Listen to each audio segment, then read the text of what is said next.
Yo, yo, yo. What up, my peoples? What it do? What it do, yo? Vault with the raid, my guy. What's going on, brother? Yo, thanks for the raid, brother. Happy Friday, Doc.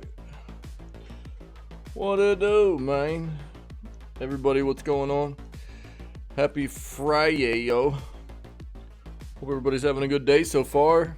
We're gonna have a banger as always. As always. Let's try that out. There we go. Cool. Yo, yo, yo, bro. What's going on, man? I'll shout you out, dog. Shout him out. What's good, dude?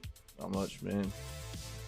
Just another beautiful day to hang out with you guys and play games, dog. Bam. You playing, dog? Mass Effect Legendary Edition? Let's go, dude. That's gonna have Ferret all hyped up for sure. Sick, dude. Nice. Yeah, that's gonna have Ferret all hyped, bro. Nice, nice. Thanks again for the raid, brother. Much appreciated. Space opera for real. Yeah. I've only played a little bit of the first one. I've only played a little bit of the first one. Everybody's like, oh, you gotta play it, bro. You gotta play them. You know, Ferret's been pushing me to play them, stream them. Who knows? Maybe we'll get them in. Maybe we'll get them in sometime soon. You know, we might have to just wait until they get the next one done and push it out, and we play them all in succession before the next one releases. I don't know. I don't know, man. We'll see. We'll see. We'll see. Soup, what it do, dog? What is this? July 2 preload? What is this for ZZZ? Is this for the Zenless? Is that what this is? Yeah. Pre-release special program. Cool, thanks, man. We'll take a look at it. Yeah. It's good to see you, buddy. It's good to see everybody. Yo, Vault. If we're gonna start playing, if you haven't heard, dude, we're gonna start playing Sons of the Forest on the 8th.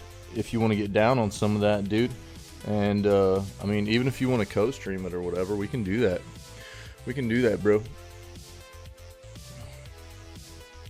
Yeah, it's old now, though. You know what I mean? It's old. It's old. So, I mean, that's one of those things I think you have to always take into consideration when you're talking about the a series, an iconic series or whatever. Usually the older than one I say, yeah. I mean, you know, the older games, you just have to know what you're getting into there a little bit, you know? Mass Effect was boring. You fell asleep to it. You're such a troll, dude.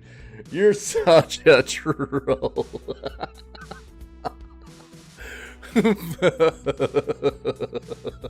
You're such a troll, bro. Yeah, they're getting banned, dude. Let's go. Getting banned.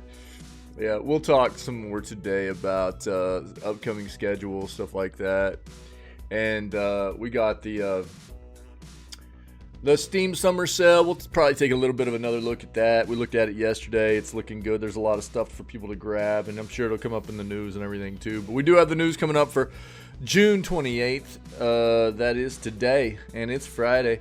And we're going to do the news, and then we will play more of the Ghost of Tsushima DLC.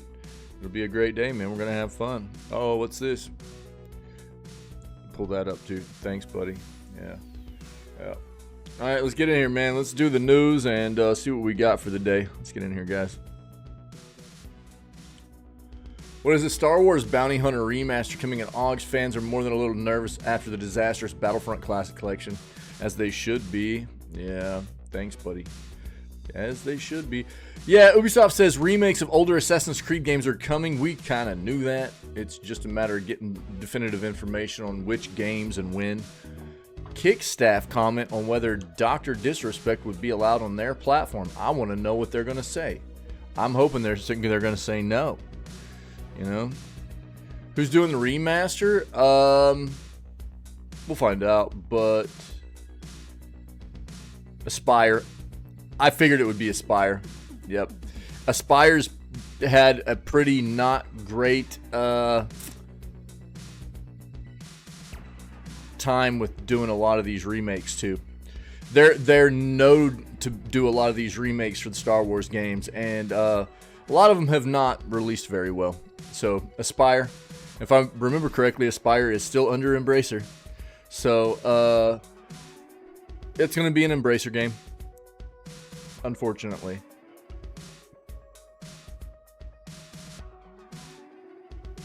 Players won't see every dungeon in Metaphor. Why? What?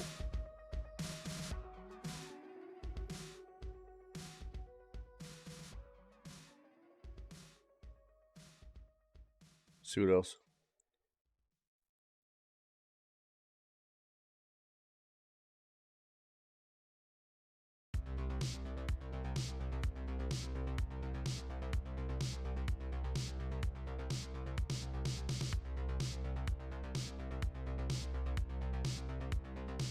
It's time to start trusting video game reviewers.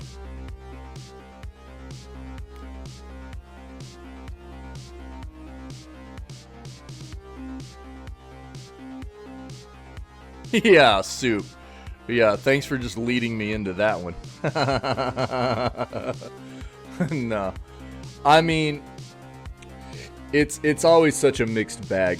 There are so many times where you'll get games that come out, and the critic reviews will be fairly close to what user reviews are, and then you'll get games where critic reviews are so far off from what user reviews are. And so it's hard to trust critic reviews anymore. It has been for quite a while. And it, you know, inevitably makes me feel like, personally, a lot of these critic reviews and these outlets that give reviews, they sell reviews. I can't help but feel like that, you know? So it makes me quite reluctant anymore to just feed off of what like Metacritic gives out as a review score overall for critic reviews before a game comes out as to whether or not people should really be diving into it or not. It's hard to trust it, man. It really is. And I think the thing that's tough is no matter what, you're always going to have a variance, right, in a data set for whoever, you know, is reviewing games, because all of our preferences are different, all of our experiences are going to be different. But one of the things that really irks me is whenever you get critic reviews that come out and they don't talk anything about performance when a game absolutely has performance issues. And then ultimately, I think that anytime a review comes out, especially on a professional review, you should be talking about not just content but performance as well, no matter what platform you're talking about. You should always be addressing both sides of that ball game, or both sides of that coin. And they don't normally do it. Normally, what critic reviews talk about are just content. They don't talk about performance. Performance is a huge part of whether or not you're going to be able to actually enjoy the content in a game, you know. But they don't want to talk about performance very often, which to me is very sad.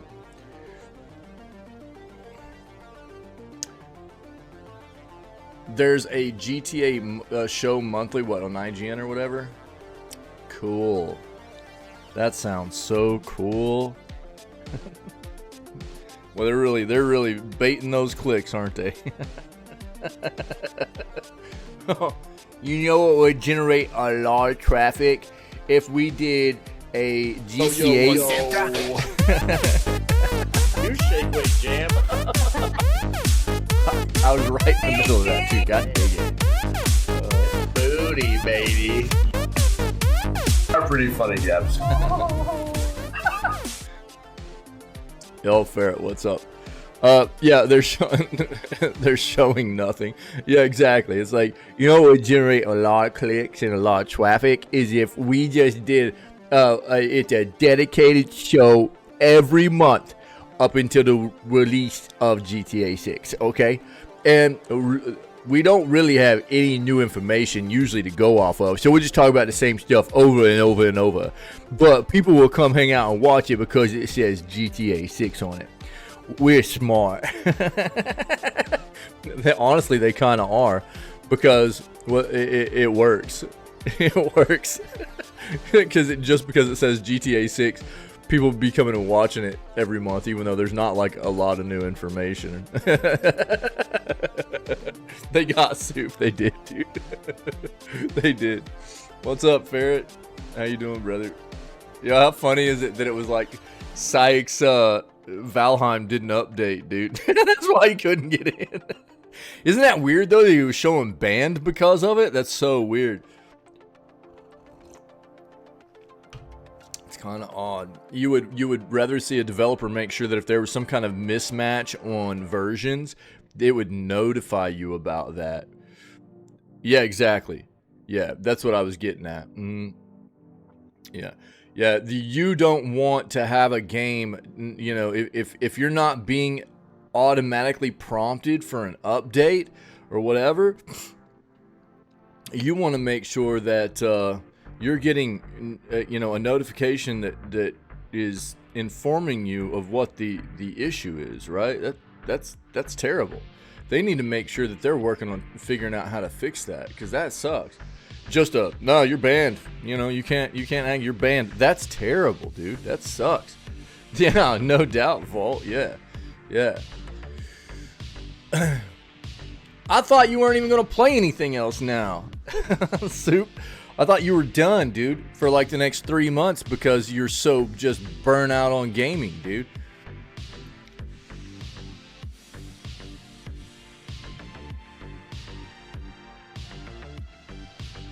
We've already talked about the Prime games being given away, but I'm going to touch on it again today.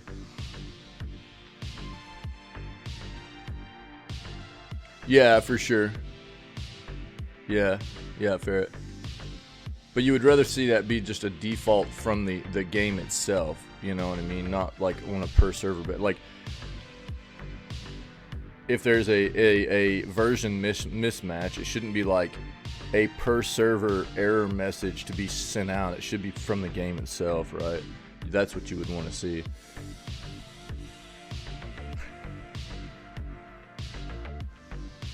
Not saying that it's not, but yeah, exactly. You see it a lot, yeah. Finishing chapter 4. How many chapters are in AC6, dude? By the way, that game's on sale right now on Steam.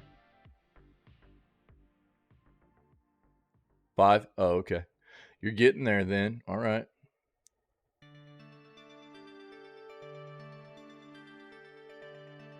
I just can't with the Alan Wake 2 crap anymore, dude. I'm gonna be of the minority, I guess, dude. I just don't see what so many people saw in that game. I just don't see it.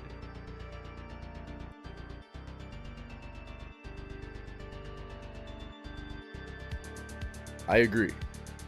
I felt like that game was boring. Yeah, I felt like it was boring on a lot of different fronts. Yeah, it's not your fault, dude. It's not your fault. But that definitely makes things feel even worse. But I mean, I'm not gonna lie. It was like, well, soft locked. Looks like we're moving on, you know? I mean, but the thing that sucks is we got soft locked so far into it. I was going to finish it, you know? I was so far into the game that I was like, well, we might as well finish it. We were pretty close. The game just... all the way around, it was bad writing. The game was weird. The gameplay wasn't overall phenomenal or anything. It was just... I just don't see what so many people saw in it. It was... I don't know. But... that's just me, I guess.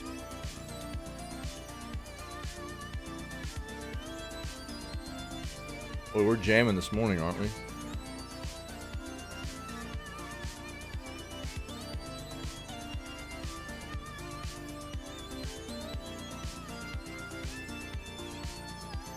What game?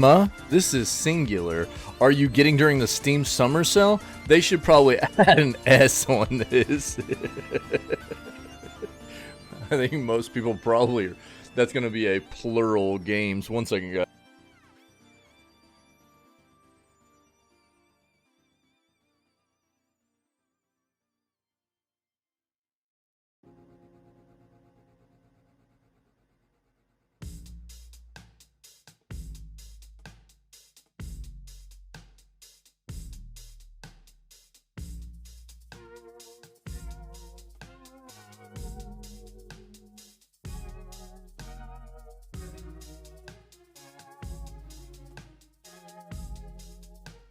This is in my wallet. Yeah.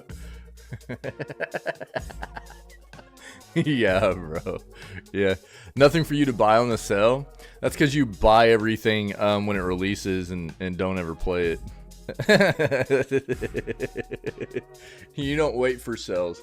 You've got that well money, dude. You buy everything as soon as it releases, even if you're not gonna play it yet.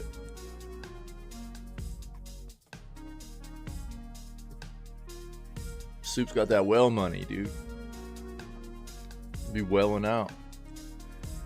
Dude, I was going through the summer sale yesterday during lunch, and I was like, I'm gonna get that, I'm gonna get that, I'm gonna get that, and I'm gonna get that, I'm gonna get that, and I'm gonna get that one probably too, and maybe this one also. I was like, this is bad.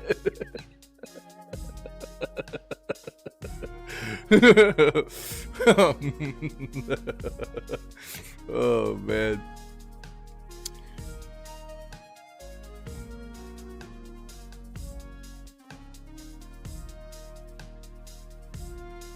How much did the wish list grow during lunch? It only grew by like a few games, I think. Actually, my wish list, it doesn't normally grow during a sale. It's what happens is my wish list is just always kind of evolving as I stay up to date with games. It's not a sale that makes my wish list grow normally. My it grew yesterday actually in part because of Kells. And then I think I had one game from the sale that Pinky and I were talking about, maybe two. Let's see. It was just so yesterday was just Crit Master from the sale that Pinky showed me. And then Chained Together was yesterday morning, and A Way Out was yesterday morning when we were all talking as well. That was it. That's it. So wishlist doesn't really grow during a sale for me because I already have a lot of the games on there that I know I want. You know,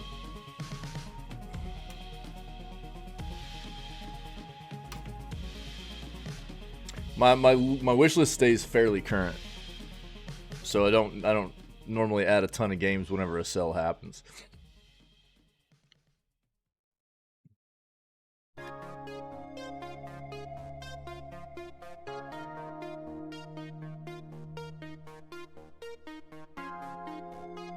Yeah, how the developer of Among Us is helping indie studios survive gaming's current tumult. Yeah, it's actually pretty cool. We've talked about this. This is Inner Sloth, right? They've created this what is it, Outer Sloth, where they're basically just setting up a revenue pipeline to assist companies with getting their software out the, you know, like published and everything. But it's not a matter of them being involved in the publishing as far as owning any of it or anything like that. They just want to help indie companies get their artwork out there, get their passion projects out there and stuff like that. And it's more about just, you know, helping companies be able to experience what Inner Sloth has been able to experience as well, and which is success on the front of, you know, what Among Us has done for them and stuff like that, right? Which is very, very neat. They're trying to give back is what they're doing, which you don't always see companies do. They're trying to give back and help out other companies experience what they've experienced themselves, and it's awesome. It's really, really good, man. There are obviously caveats to who they're helping and the ways that they can help, and they're not just dishing out, you know, mass loads of money to anybody and stuff like that. But, you know, a lot of what it looks like they're setting up there is just to be kind and help out companies and give back. Give monies, please. Yeah.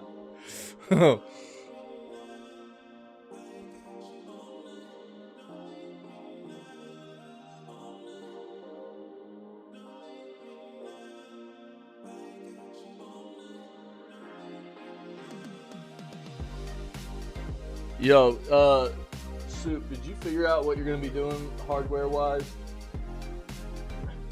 And I'm guessing yesterday, obviously, we're talking about like a full tower setup. Is that what you're talking about?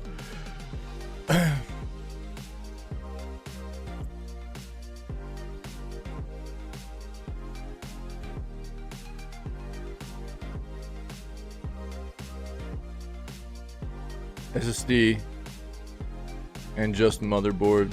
Have to upgrade the RAM. That hurts. What? How old is this PC?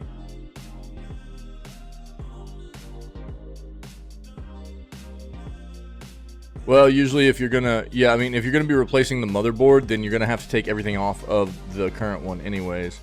And so, yeah, that means that you would, yeah, I mean, you've got to take everything off, right? 2022. Vault, yeah. Yeah.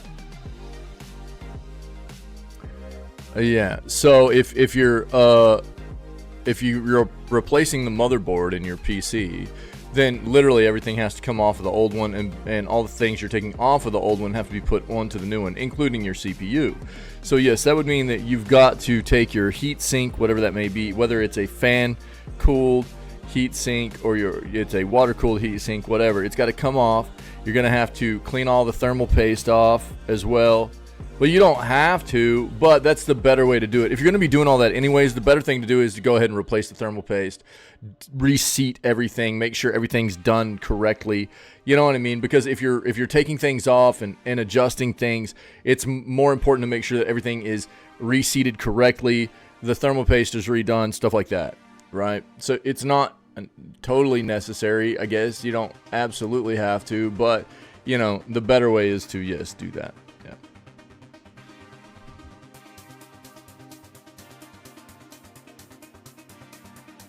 Yeah, the motherboard is like basically the like nervous system or the, you know, the skeleton, if you will, right, where everything else fits on it. Yeah, everything else plugs in, right? Like, you know what I mean? It helps everything else kind of go together and work together and stuff, right? Yeah.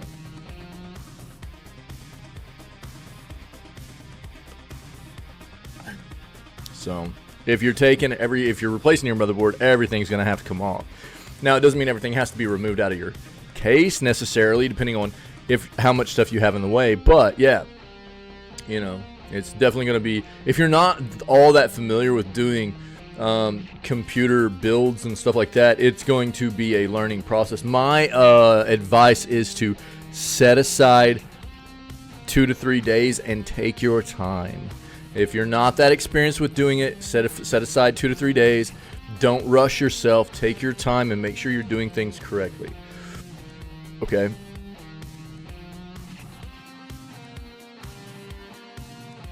If you're gonna spend 2 to 3K, build a new, or just build or buy a new one.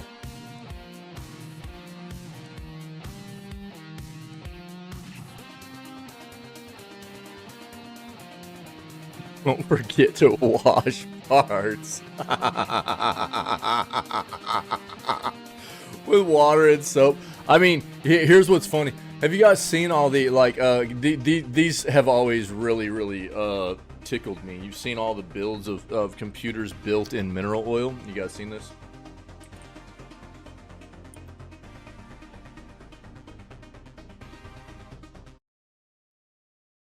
I've always thought this was cool. I don't want to do one because it would be messy, right? But if you don't know this, mineral oil is a non-conductive liquid, right?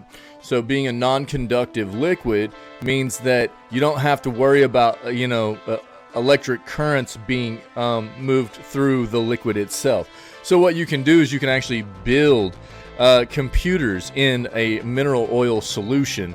And certain companies started manufacturing fluorescent mineral oils and stuff like that, but really you just need to get a mineral oils and get a watertight tank or whatever, and you can basically just build a computer submerged in liquid. You know what I mean? It's really wild, really crazy. Guy at Landward who has a mini server that he brings it submerged in mineral oil. Yeah, I mean, it's fantastic for cooling. And they're very cool to look at. They're very cool to look at. They are. Yeah.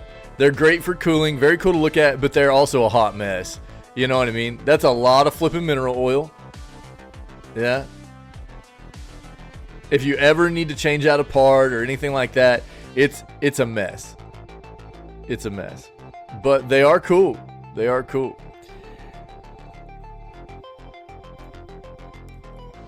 But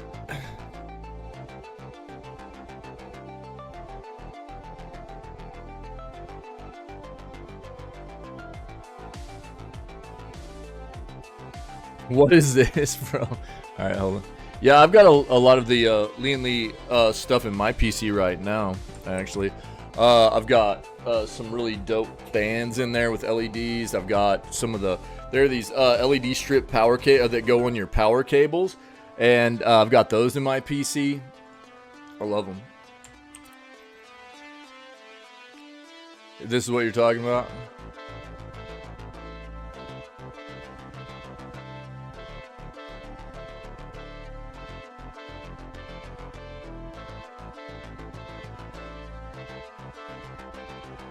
What is this?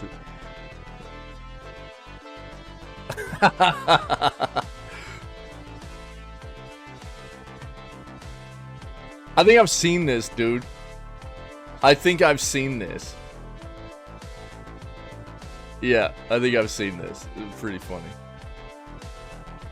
Yo.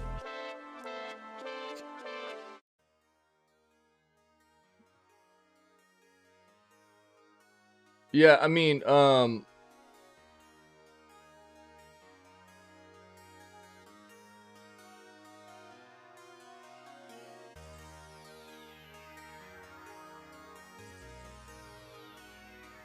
this weirds me out. It looks like there's milk inside of this. I don't like it.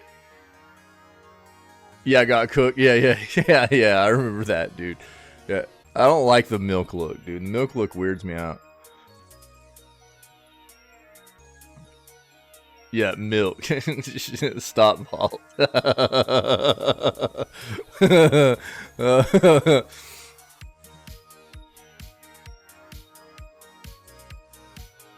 Yeah, I mean, no matter what. I mean, here's the thing. I mean, if you're at the point where you feel like you need to, because here's the deal. I mean, dude, I built my PC in 2021, and I'm at the point where I'm like, feeling like it's time to build a new one myself, you know? And for me, upgrading this as opposed to, you know, for everything that I feel like I would want to do to upgrade this, it just makes more sense to just build a new PC myself. But I've always built my own. It doesn't mean you need to build your own, but is it going to be more cost effective for you to just get a new PC versus upgrading if you're going to be spending that much anyways? You know? Higher? Oh, hey, for reals?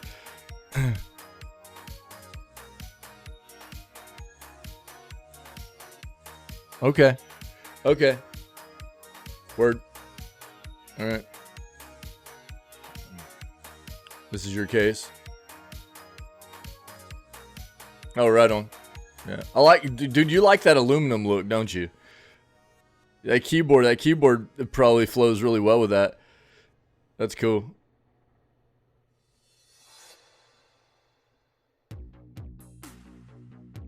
He just linked it, dude. Well, I mean, you can see what this is. Just a quick, if you haven't looked at the link that my,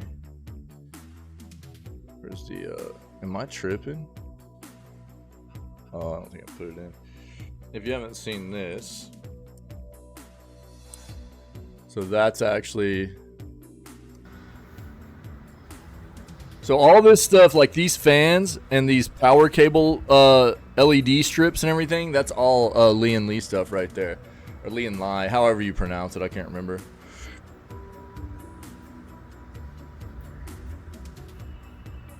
So this is the first time I've ever done a white build, actually. So I've always done black PC builds, and I finally, I was like, yeah, well, let's do a flipping, let's do a white one.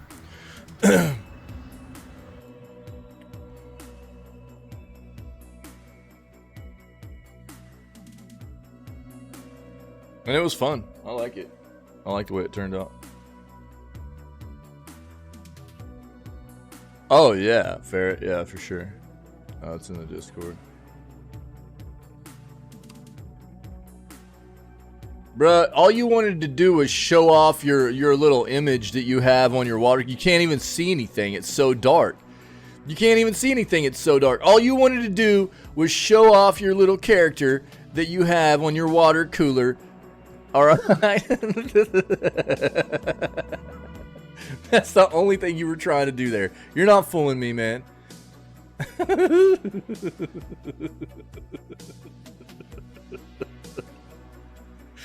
Bro.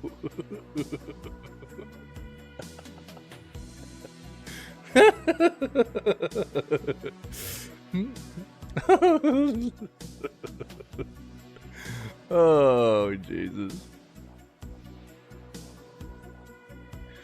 How would anybody know? You didn't even show anything.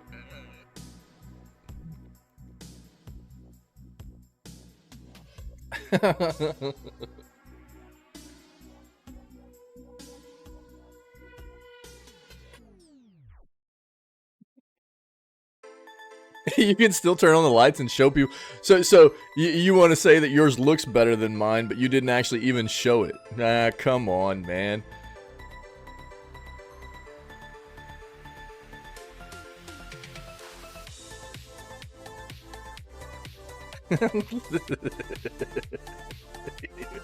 You actually show what the PC looks like. You showed just some LEDs and an anime character. That was it.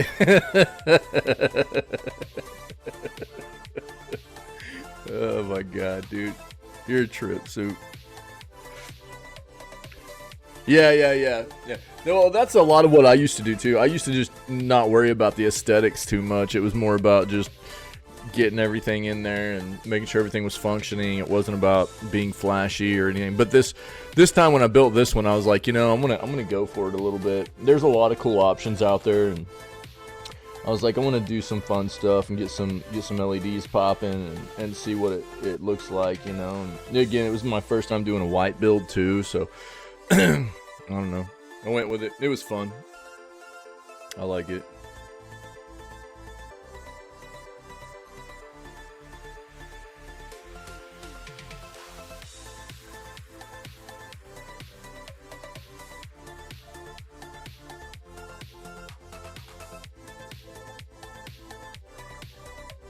That's not true, Soup.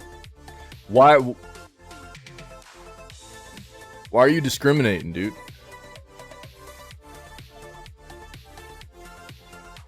Why are you discriminating, Soup?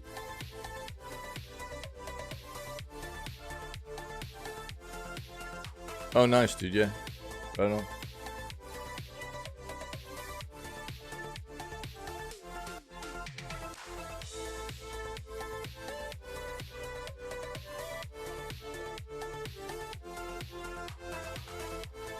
He doesn't want to answer my question.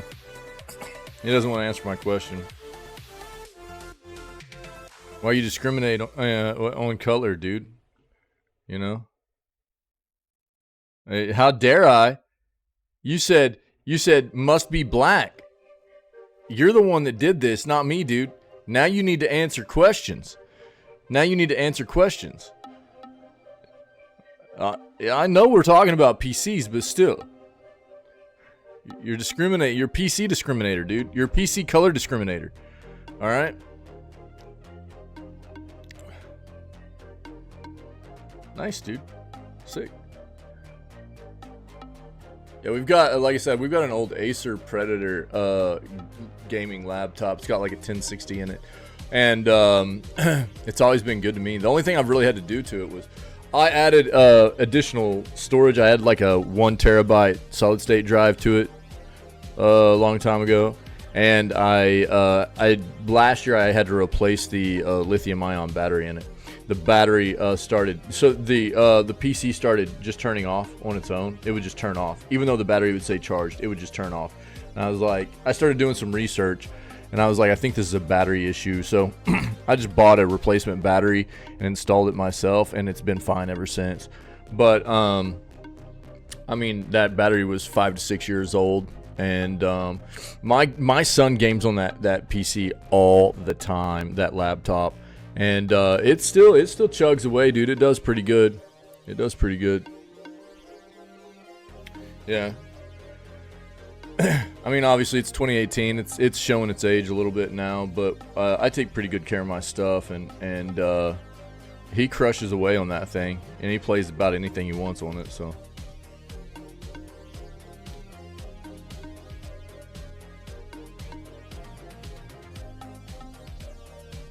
We do have Scaretober coming up. Oh no, I'm not doing this. Look at this. Here we go again. Look at this. So many of these outlets. 10 indie horror games scarier than AAA horror games. 10 indie horror games. 10 indie horror games. Okay. So it's all clickbaity. I'm not doing it. I almost wanted to look into that too, but now I'm like, nah.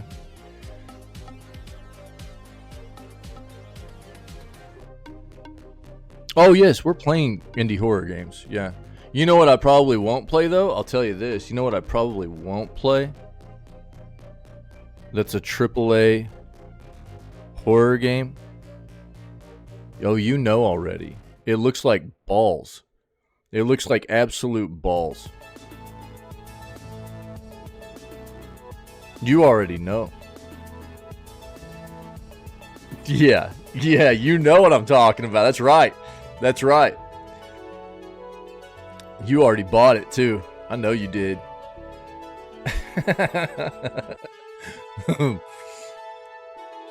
What? Real life Monkey Ball is my new favorite video game controller. Nice, that's cool. I watched every trailer, dude.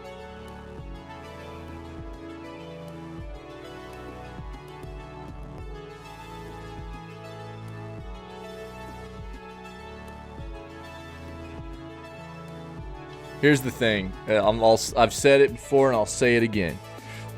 I don't find Bloober Team to be an overly good horror game developer. I just don't, dude.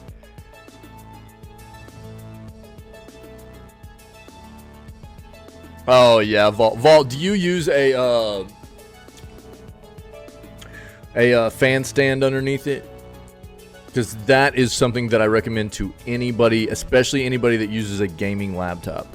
Having a fan stand underneath your laptop anytime, especially when you're gaming on them, is such a huge thing to save the longevity of gaming laptops. They heat up so fast, dude.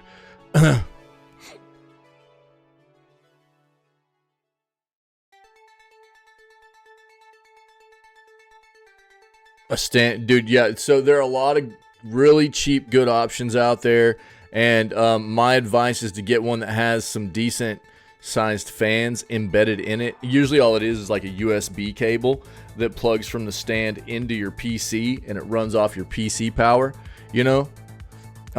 Yeah, it's good to have a stand because it does help keep airflow underneath it, but having those fans underneath to help push the airflow more is my advice. They're cheap nowadays too. You look on Amazon, man, you know, you'll find deals on them all the time, especially for the different sizes, depending on what size your laptop is and stuff like that. But having that extra airflow helps a ton because they generate so much heat, dude. Gaming laptops do. And having those extra fans underneath there to help dissipate that heat, I will live by this, dude. Is such a huge thing for extending the longevity of the life of a gaming laptop. It really is, because the heat's a killer for them, dude. It really. And I mean, you're already using a stand, which is half the battle. It is. But if you find yourself in a position to just spend a little bit of cash to get one with some fans on it, it's a big deal, in my opinion.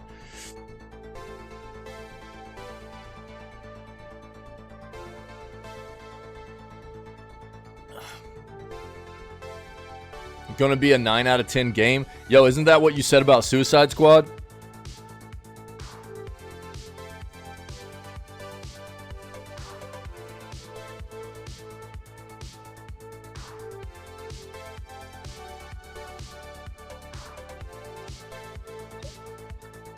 Yo, I'm just calling it like I sees it, brother. You know what I'm saying? I've been doing this for a while.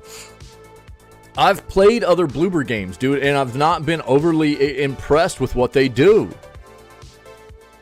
There you go. I think that's the biggest thing that's turning me off right now, aside from the fact of what I've seen in the trailers doesn't look great. It really does not look very good, dude. Oh, look at Eurogamer trying to promote Concord. You guys remember what Concord is? It really doesn't look good, dude. It really doesn't. Yeah.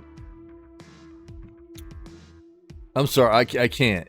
It doesn't look good to me. It doesn't. I'll tell you who would have done a bang up job on it would have been Tango. Tango would have slaughtered that game. This is Concord's that game that they got promoted so heavily during the PlayStation Showcase. You remember? It had like a 7-minute cinematic, and then they showed gameplay, and it was just like basically a really slow Overwatch clone.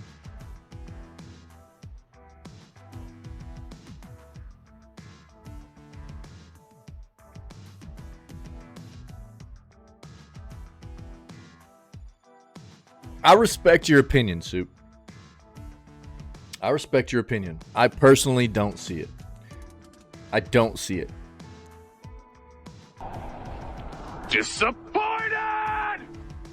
That's right. Dude, I was right in sync with it that time, wasn't I? Oh. We've already talked about this. We've already accessed this. That's weird. It got republished. Yo, random time.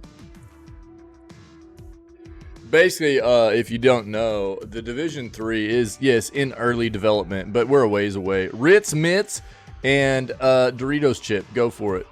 Ferret's got that RNG working today. Vault's all about that mod love, dude. Let's go.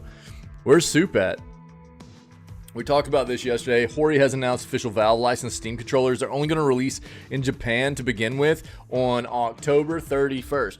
And I'm guessing, you know, this is one of the things Ferret and I were discussing.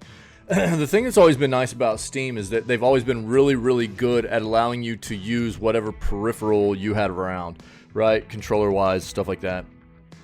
They're very compatible on that front.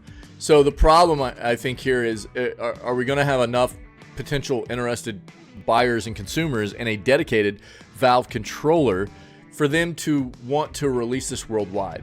Hori, I think, is a Japanese based company, so they're going to release it in Japan first to see how it does. If it does decently well, they'll probably push it out across the rest of the world. But to begin with, it will be, and now it is licensed by Steam to be made specifically for Steam's platform. So this is a Steam controller is what this is. You know, it's not just some third-party crap. It's literally being made for Steam by Hori, right?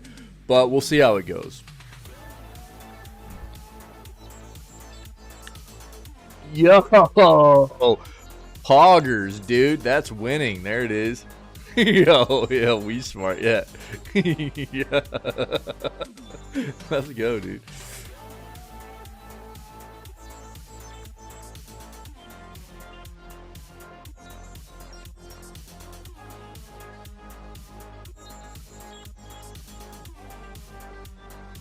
This is one of the things that I've wondered, like, how are they going to flesh out this story about how a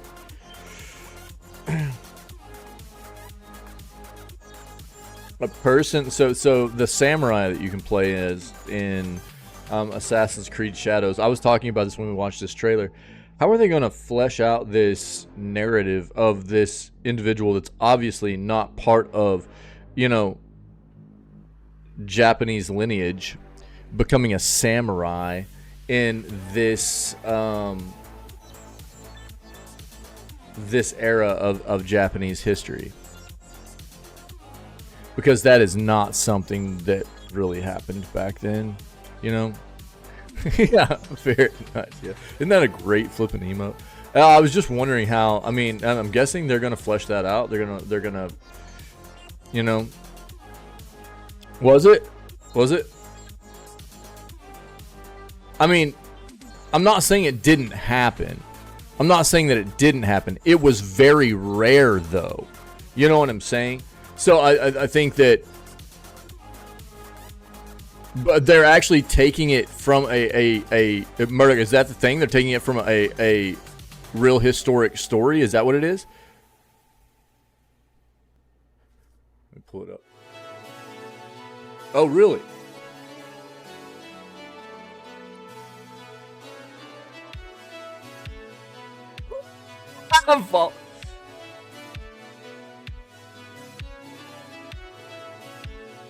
Oh, interesting. See, I had no idea. Yo, that's knowledge, though. Yo, thank you, dude.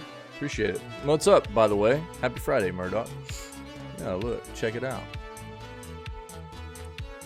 See, I thought they were just going to be trying to, like, create some kind of narrative themselves about how to incorporate, like, diversity into their game and stuff. And I was like, this is going to be a hard sell. You know, I didn't know they were taking this from, like, some kind of origin story, you know? Like, legit history.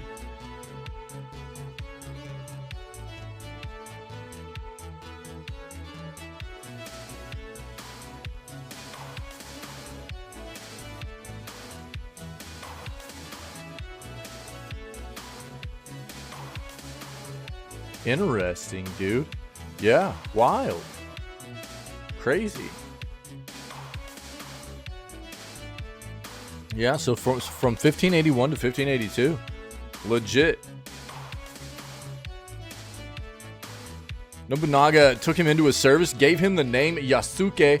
As a samurai, he was granted a servant, a house, and a stipend, dude. Straight up samurai, dude. Treated just like a samurai. That's insanely crazy, because that was a rarity back then. You know what I mean? To have anybody that wasn't Japanese born, of Japanese lineage, and usually, I mean, samurais were it was like something that was passed down also. You know, because samurai is like knighthood. You know what I mean? Oh, it said like Sasuke. Oh, okay, cool. Thanks.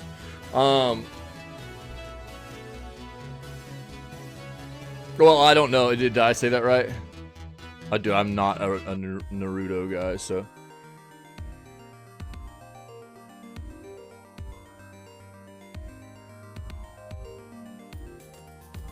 Help me out here. What did it say?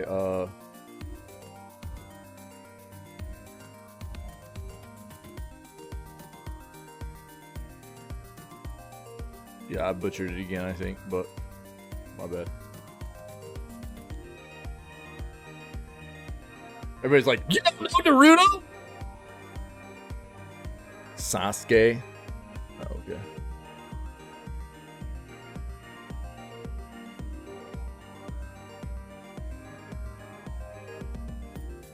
Gotcha. Gotcha. Okay. So more like Yasuke then? More like Yasuke? Yasuke?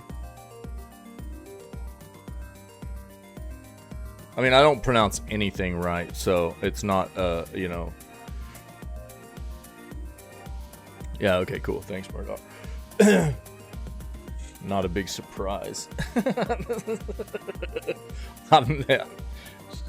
Never gotten into Naruto. Everybody's gonna be like, you savage, uncultured swine.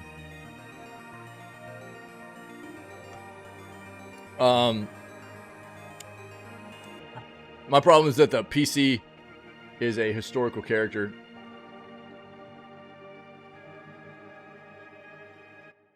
They could have made it like his brother or something. Yeah, it's because there's other characters supposed to be historical too, because that is a little bit weird.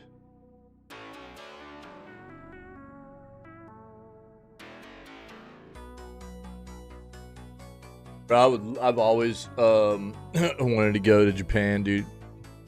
Yeah, Japan. I've got many I've got a number of friends that have gone and spent time in Japan and stuff. They love it, and I've never been fortunate enough to go. But dude, I would love to go spend time in Japan.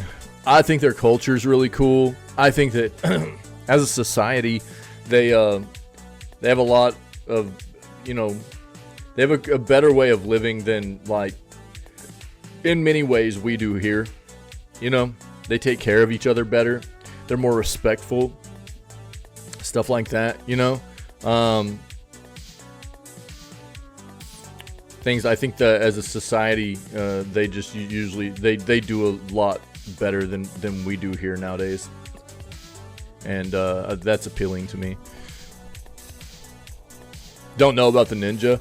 Yeah, so that's, I think, a kind of a weird thing. Maybe they're trying to mix like historical stuff with fictional stuff. I don't know, but I didn't know that. That's knowledge, dude. So I appreciate you guys informing me. Interesting. But that is definitely something that was not common back then at all, you know. Normally you came from like samurai lineage, you know.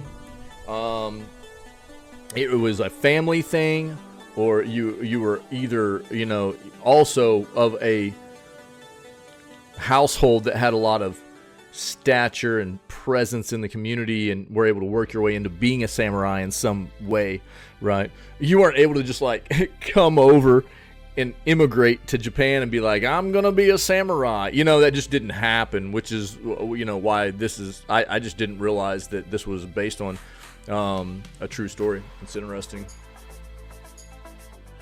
Oh yeah, Vault, yeah, for sure. Oh, for real, Murdoch? Interesting. Cool.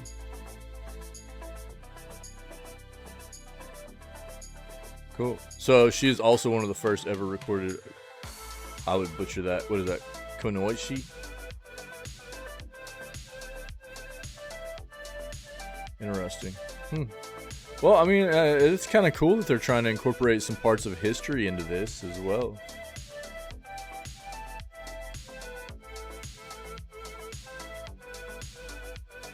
Yo, there's still a ton of stuff going on about this dude that flew from New Jersey to Florida and is being charged with attempted murder, hitting this dude with a hammer over a video game dispute. This is crazy, man.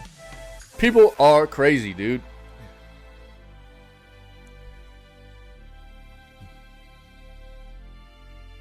Did they do that with Origin and Odyssey too? See, I don't know all that much about a lot of the Assassin's Creed games, so I'd have to lean on you guys for that knowledge, obviously.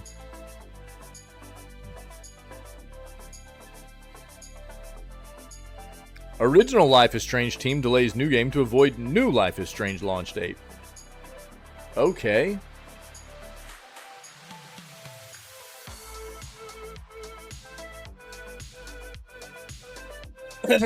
It wasn't that I wasn't even interested in them at one point.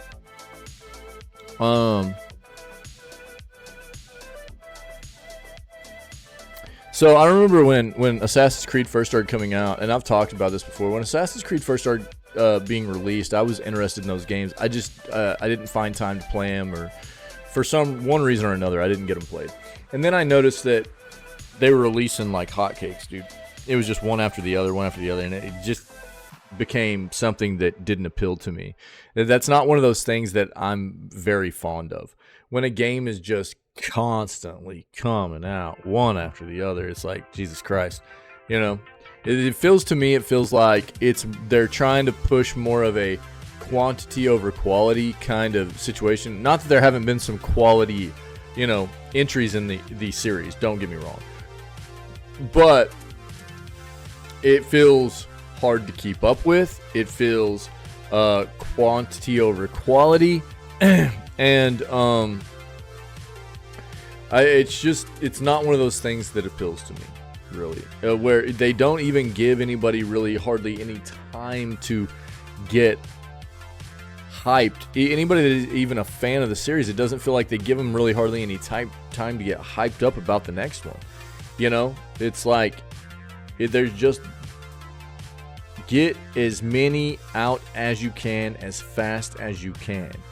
It's like, Jesus Christ, you know, where it feels like maybe if they were releasing them every 2 to 3 years, you'd have better quality games and, you know, more hype generated around them, and, you know, better content inside of them. And, you know, maybe they would have evolved into something a little bit better at this point, rather than what has happened with them trying to go into this very wild, you know, open world, can't hardly finish a game RPG, and then back to the basics and stuff like that. I don't know, you know. But that's just one of those things for me personally that I saw happen with this series, and I was like, kind of probably won't ever jump in here. Even though I know there are bangers. People have told me that there's some that you definitely should play, you know?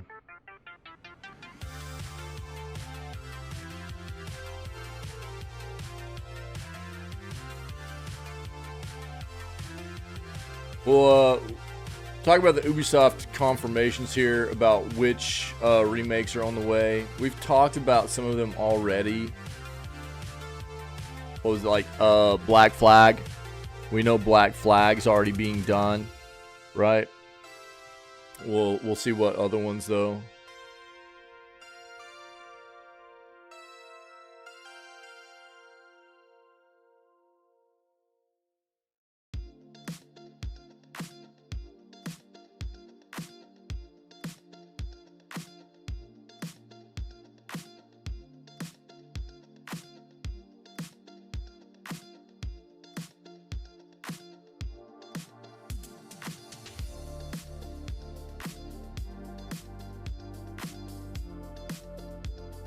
Game Pass is being added to Amazon's Fire TV.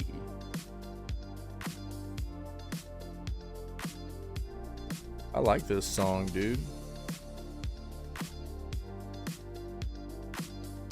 The name of this song is Funk, F-U-N-K, Funk, You.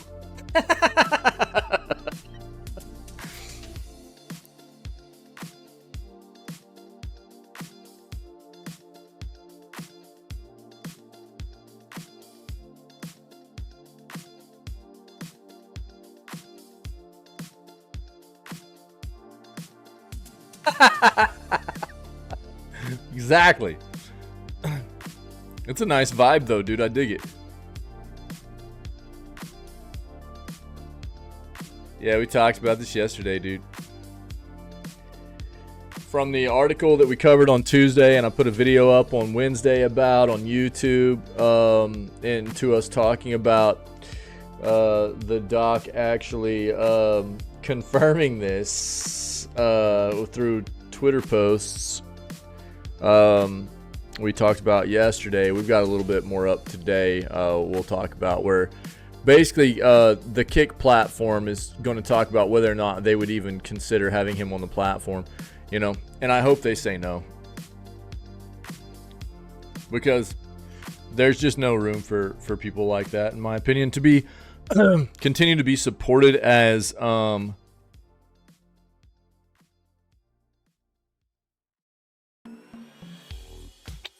any kind of influencer, you know. You can't have people like that being out there and influencing people, and you know, the thing that's weird about it is I even saw some videos last night as I was getting ready to go to bed. I was flipping through some YouTube shorts and I saw some videos about this and stuff, and he's still, and I knew it would be this way, right? You know, he's got these incredibly loyal and devoted loyal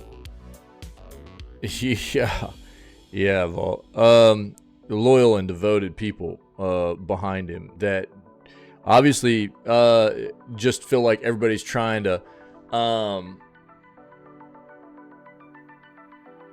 blame him for things that they shouldn't be, and trying to make more out of this than there is. And it's like, man, you guys, you know. And like, even if these are people, even if these were comments that came out, you know,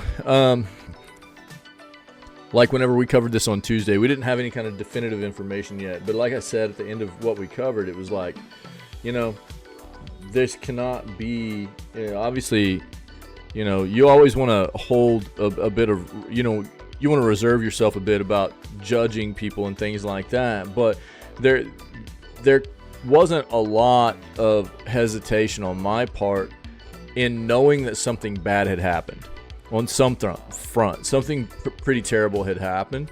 We knew that we had an inkling about what it was about because of what these former Twitch employees had said, and the fact that you know, Twitch had dropped him, which is a hard thing to get a high-profile streamer, you know, to Twitch to drop a high-profile streamer. That's a hard thing to have happen. Along with his own development company to do the same thing. That's not a coincidence, dude. That's not a coincidence. There was something to this, right? There's something to this.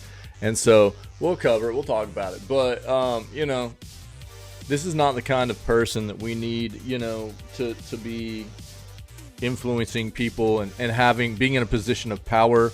And, you know, it's an unfortunate situation.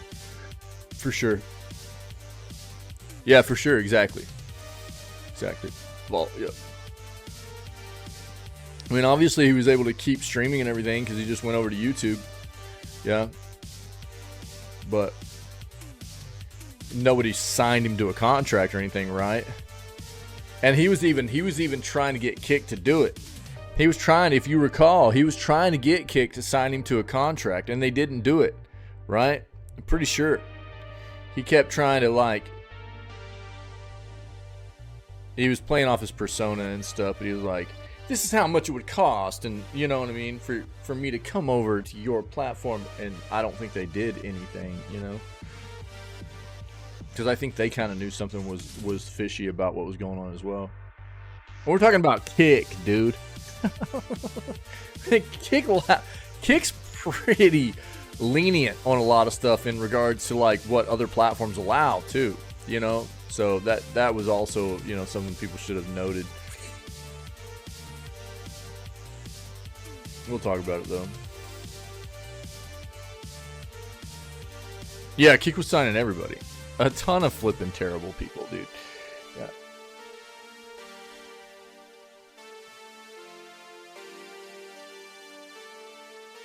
Yeah, have you guys been watching season 4 of The Boys yet? It's flipping disgusting, dude. And bro, you're actually getting a look. If you haven't watched any of it yet, you're getting a look at why Homelander is Homelander. There's a lot of trauma, dude. There's a lot of trauma. Gotta finish 3, dude. Season 4 is a flipping mess. It is a mess, dude. He is going ham. I mean, it's bonkers, dude. I haven't finished episode 3 yet, and now there's the 4th episode's out as well, so I'll probably finish those this weekend. But bro, he's on a rampage. He is on a rampage. It's insane. It's so crazy, dude. Yo, what's up, Sight? Happy Friday, dude. Yeah. Draft day? Yeah, dude. Yep.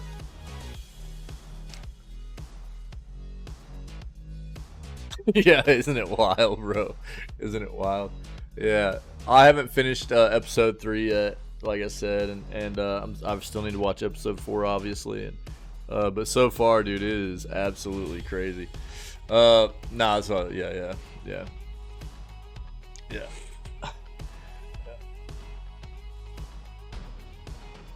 Even so far, though, it's just absolutely bonkers. Yeah, appreciate it.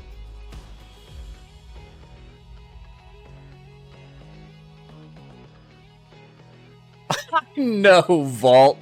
Yo, I saw that, dude. Yeah, saw that. You know what was so really, you know, just... I think this is what shows you how just tilted these high profile people are, and how many people just be kissing their ass all the time and stuff. Like, I'm not a big fan of LeBron James. I don't think he's a bad dude or anything. I'm just not a big fan. But it's like, did you see all the bullcrap everywhere about this is a great move by the Lakers? And come on. Oh, I will, Psych. Yeah, okay, I will. You know? Yeah, exactly. Well, they were like, this was such a good move. And it was like, give me a break, dude. The only reason why they signed him is because of LeBron. That's the only reason. But there were all these articles out there and all the crap on ESPN. They were all just kissing LeBron's ass. And it was like, God dang, dude. Does it get more disgusting? You know? Could it get more gross? Like, Jesus Christ, man, it was so disgusting to watch. I had a feeling they were going to do that too, man. Well, like the Lakers signed, you know, Bronny or whatever.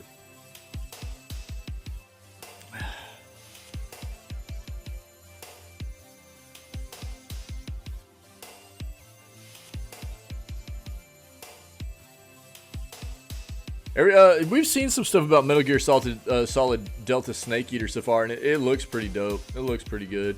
Even to the extent of, like, whenever you get injured in the game and stuff, you have persistent scarring that'll happen on Solid. When you get injured, even after you heal and stuff, you'll have persistent scarring on him throughout the rest of the playthrough. It's pretty interesting.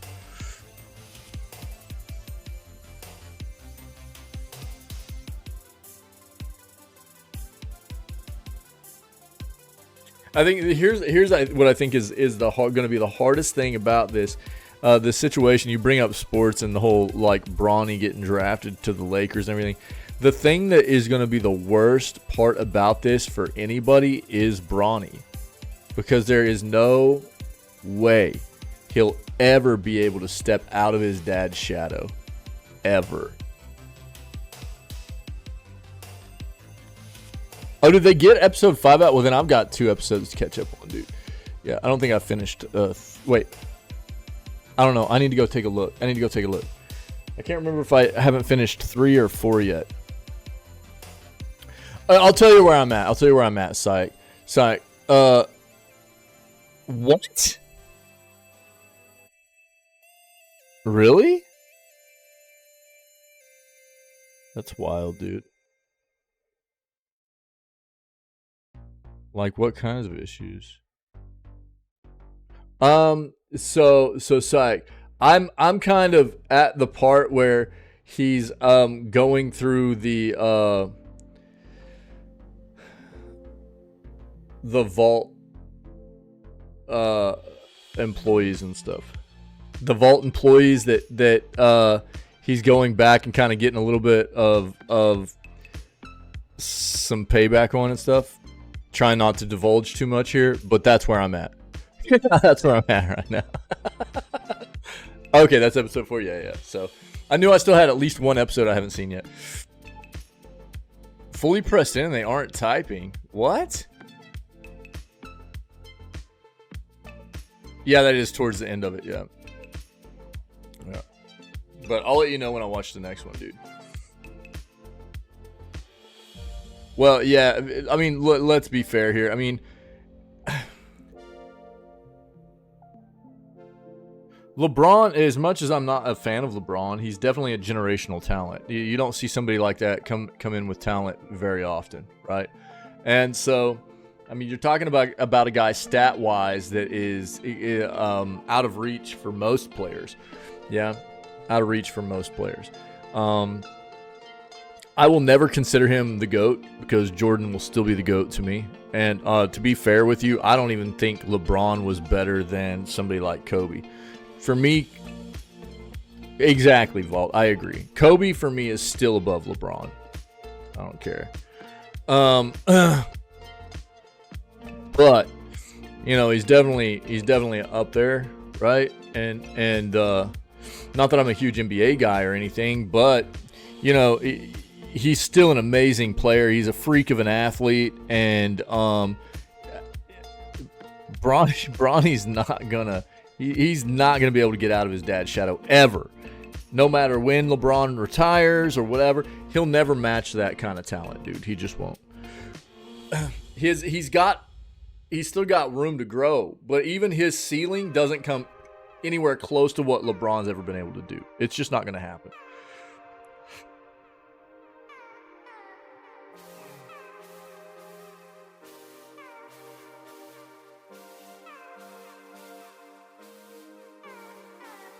Click but no letters appear. Oh, that sucks, dude. What? Yo, fair, that sucks.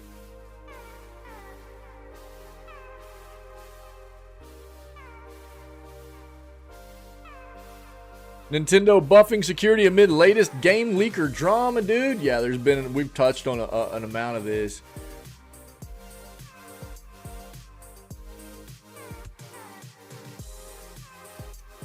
Yo, are you sure that your keyboard doesn't just need an update, bro? Is it telling you you're banned?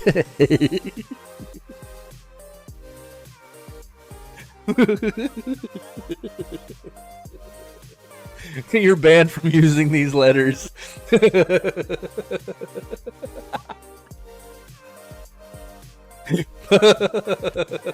Yeah, I figured, Parrot. No, we were actually talking about that this morning.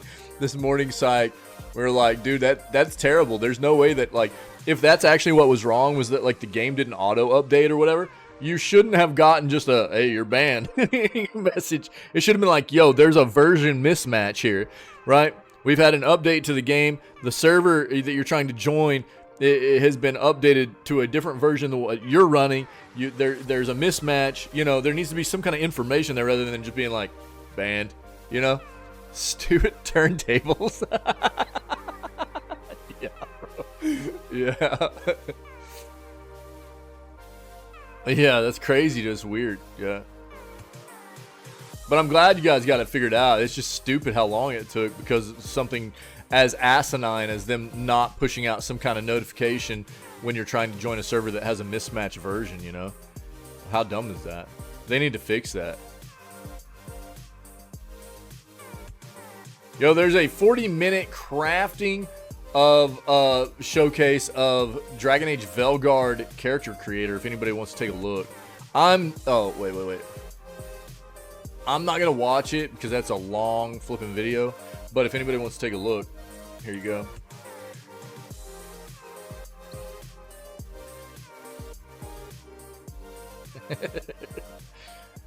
Yo, fair. That sucks, dude, about the keyboard. That's weird. I'm guessing you've already like unplugged it, plugged it back in and everything, right? I mean, that's a stupid question, I feel like, for you, but you know.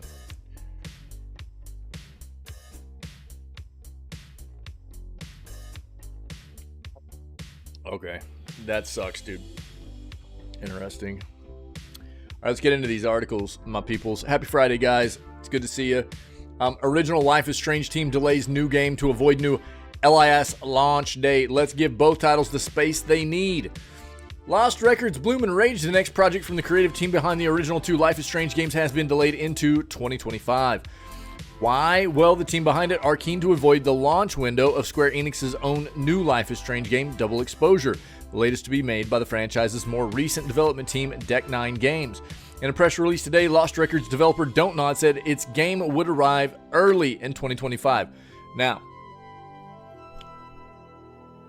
what happens when Don't Nod finds out that GTA 6 is going to release in early 2025 around the same date? They're going to go, oh, we're going to delay again, you know, because they don't want to release around that, right?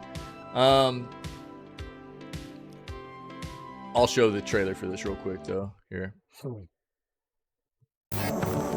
I honestly, I don't think GTA 6 will be early, but if it was, you know, I'm just saying.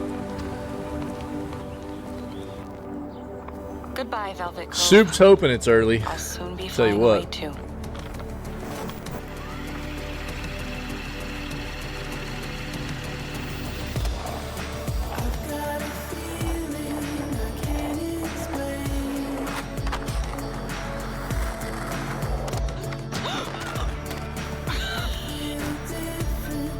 Well, Barrett, I'm sorry, buddy. Rude. Makes me feel bad. Recommending Red Dragon. And again, myself and True have both had Red Dragon for like 3 years now with no issues, man. That sucks.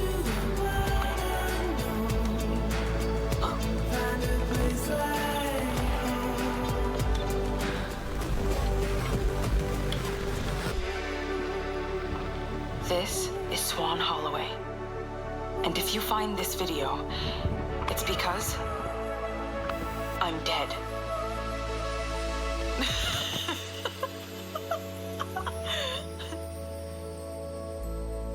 Yeah, that's weird, man. The music popping.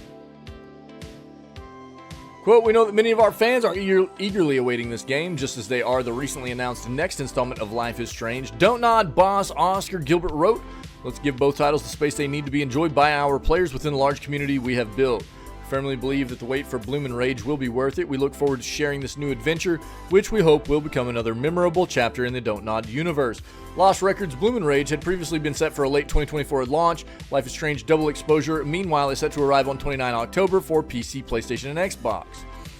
While the existence of a new project from the original Life is Strange team alongside a new entry in the actual Life is Strange series is potentially confusing, the matter is perhaps made even more complicated by the fact the upcoming Life is Strange game continues the story of Max Caulfield, the protagonist of the first Life is Strange game that the Lost Records team originally developed. Got all that? Alright, so there you go. If you were looking forward to the new game, Lost Records Bloom and Rage, that's going to be delayed until early next year, okay? Yeah, I know you do. Yeah, just, I hope that you're able to get it sorted without having to deal with some kind of, like, RMA or something, like I was saying before, you enjoyed it in the first place, and I was like, well, that's good.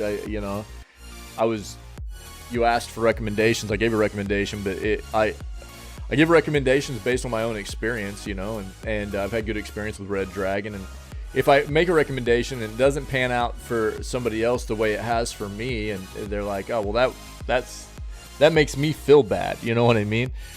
That makes me feel bad that I advised somebody and then they had an experience that wasn't the same as me. That makes me feel bad. Ubisoft confirms multiple Assassin's Creed remakes are on the way, peoples. Yeah, exactly. I had a year, dude, during like Black Friday time where I bought a Sony TV. I bought a Sony TV and a high-end one too at the time, a higher-end model, anyways. And I bought a new router, and both from reputable. Obviously, one was Sony. The router itself was also from a reputable manufacturer, and dude, they both bricked. Purchased from different retailers and stuff like that. It was the weirdest thing. You know what I mean? And so Sony has very good support. They ended up sending out somebody to take a look at my TV. It started having a whole bunch of like flashing notification colors on it and stuff. I'm talking within a week of like receiving it and turning it on and using it, it just quit working for no reason. It was weird. And they sent out a licensed person to like take a look at it, and they tried to replace the board in it and everything, and it just wouldn't work. And they're like, all right, well, I'm just going to tell Sony to send you a new one. I was like, all right.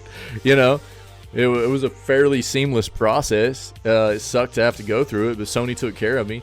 The router was a different story. It was like, dude, I had troubleshot the crap out of this router, and it was after a firmware update, dude. It bricked. It bricked. It wouldn't route traffic anymore. And I had tried everything. And then what I did was I got one of my old routers and put it on the network. Everything was fine. And dude, I got on the phone with the support and manufacturer of the router and was like, here's everything I've done. And they kept being like, do this. And I was like, I've done that already. And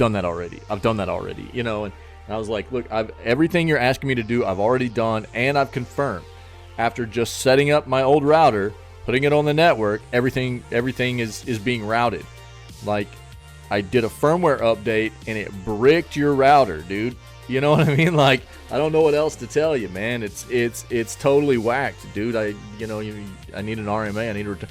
And they were like, well, we need access to your network so we can troubleshoot it ourselves. And I was like, nope, you're not doing that. I was like, you're not getting access to my network. There's no way. There is absolutely no way. And so, luckily, I was still within the 30-day window of where I had purchased it from. So I just contacted the retailer that I purchased it from, and they put an RMA in for me. Basically, as soon as they got the shipping label from, I can't remember if it was UPS or FedEx or who, but as soon as it scanned in, they were like, "We'll send you another one, and we just need to confirm that this one is, Dunskies, and when we get it back, and everything will be cool." And they did. They got it back. They troubleshot it themselves, and they're like, "Yeah, this thing's dead." Absolutely not. Never, ever, dude. I was like, "You guys are crazy, man."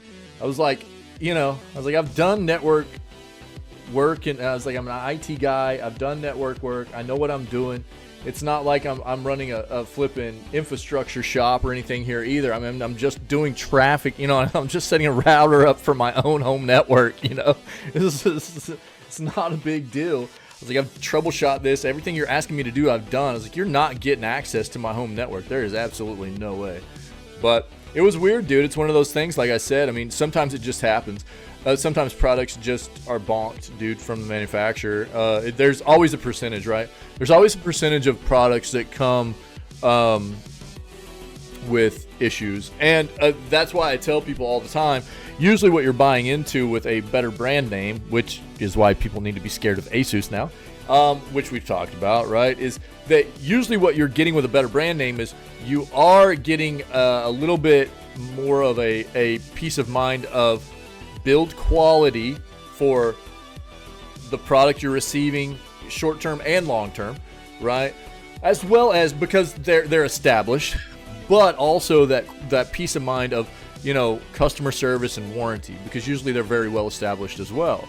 But, it's always when you end up in one of those situations, because normally you don't need it, right? You don't normally need customer service. Normally you don't need warranty service. But if it happens and you do, then it's so nice to be able to have a company that takes care of you. You know what I mean? I actually had something happen, if you guys remember last year. My little 27-inch monitor that I have jacked up on me here. And it was a 3-year, I think I had a 3-year warranty on this thing. And contacted support, let them know everything I had done to troubleshoot it. And they're like, all right, yeah, just send it back to us. You'll just have to pay shipping and we'll send you another one. Pretty good. ViewSonic, by the way. ViewSonic.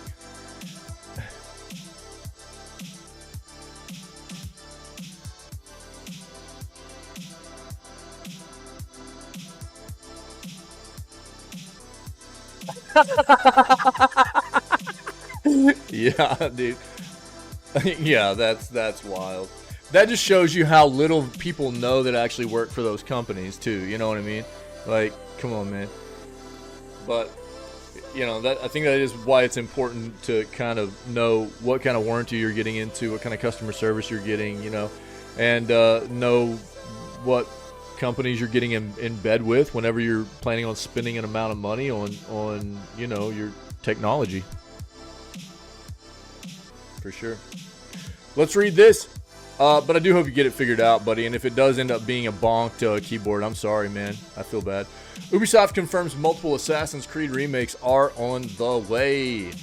For all you AC fans, Ubisoft CEO Yves Guillemot has announced that multiple Assassin's Creed remakes are on the way. In an interview on the Ubisoft website, Guillemot revealed that players can expect to see multiple remakes over the coming years. Quote, firstly, players can be excited about some remakes which will allow us to revisit some of the games we've created in the past and modernize them, he said. There are worlds in some of our older Assassin's Creed games that are still extremely rich. Secondly, to answer your question, there will be plenty of experience variety. The goal is to have Assassin's Creed games come out more regularly, but not for it to be the same experience every year.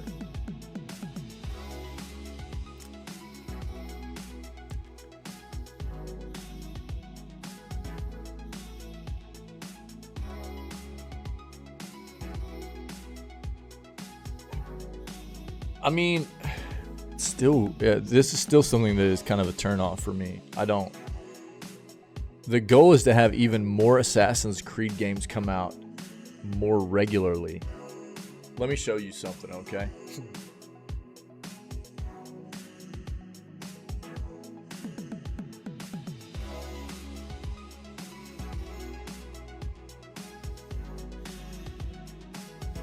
want to give you a bit of a taste of what we're dealing with here on the history of Assassin's Creed right now. All right.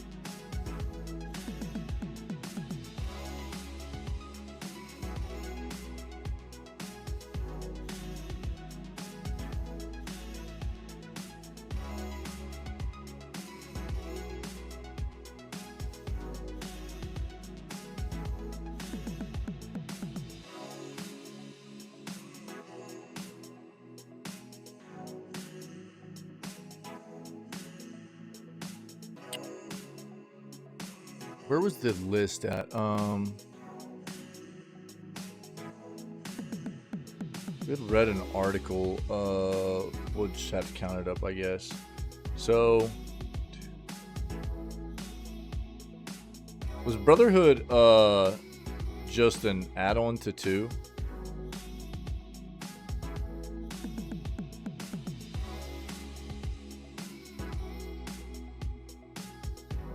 Or not?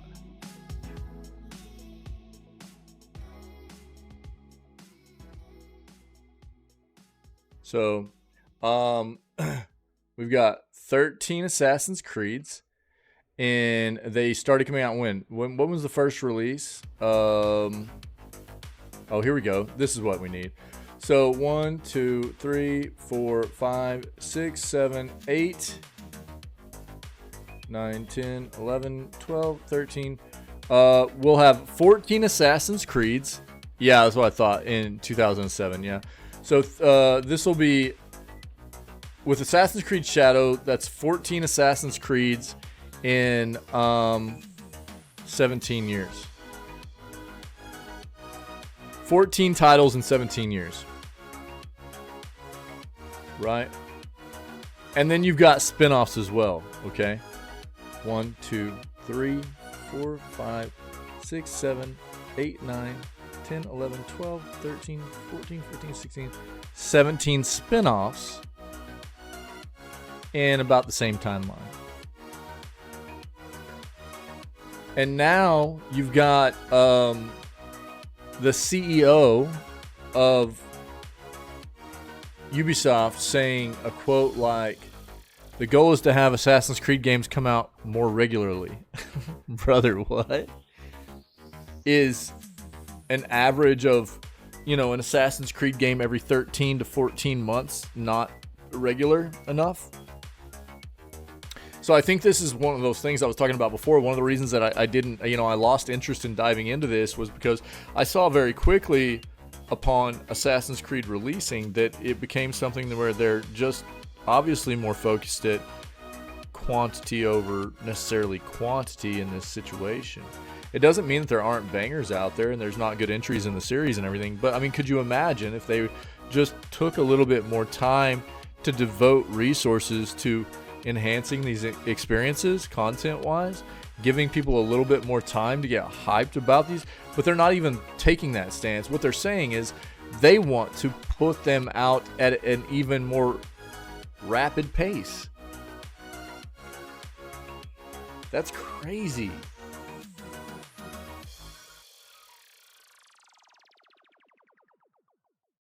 So Gilmo then touched on what players can expect in the more immediate future, as Assassin's Creed Shadows is set to hit stores later this year, as well as a new game currently codenamed Hex that is also in development. Yeah, Vault, you're not wrong. You're not wrong. But historically, right, probably trying to get back to what they were doing before that. Now, obviously, so this is one of the things to take into consideration as well, right? So what they had been doing with the games before what they got back to recently with Mirage and what they're going to be doing with Shadows and stuff, they are getting back to their roots, right? Which means not as much of this big, super fluff-filled open world environment where the games feel exponentially huge to where you can't finish them. They're done with that, apparently, right? So that's one of the reasons that the production times got longer and games weren't releasing as fast, right? Obviously. So Right, they're getting back to their roots, and so now you're seeing where they ended up having this period of time where, with things like Valhalla, that things like that happened, and now they're like, well, we're not going to do that anymore, because they got critiqued for it as well, right? So they definitely got away from what Assassin's Creed was in the first place. They got critiqued for it quite a bit, and now they're like, okay, well, we're going to go back to what we've been doing in the first place. And but you're probably right, you know, to an extent, but it's still, I mean, when you're looking at overall how many releases they've had in that time frame, whether it be mainline titles or, you know, spin-offs, that's a lot, dude. What do we say, 14 plus 17 within a 17-year period? You know, that's a lot, dude. It's a lot. And they're talking about wanting to get back to making it more, you know, regular paced. It's like, man, I just personally, it's one of those things that it's, because I see it so often with these companies, especially as they get really big, where it just feels like they don't care about content anymore. And when you get, and I'm sorry, but Ubisoft, you know, Ubisoft is definitely one of those companies that feels like they have gotten to a point where they got so big that they're able to just lean on names of IPs and stuff to an extent. They're not as worried about, you know, they don't, it's almost like they forget how to make quality games. And I'll say this, here recently they've actually shown they've been doing a decent job. I think X Defiant's pretty decent. I think that they've been doing a good job with, like, the Avatar game was apparently pretty good. You know, they've been bringing back the Prince of Persia stuff, which is apparently pretty solid. So they've been actually redeeming themselves a little bit for me. But they've definitely been one of those companies that's had a lot of issues too, right? I mean, you take a look at things like Skull and Bones, and you take a look at things like, what's the Beyond Good and Evil 2? Beyond Good and Evil 2 is a game that's hitting almost 20 years of development. And they're still saying they're working on it.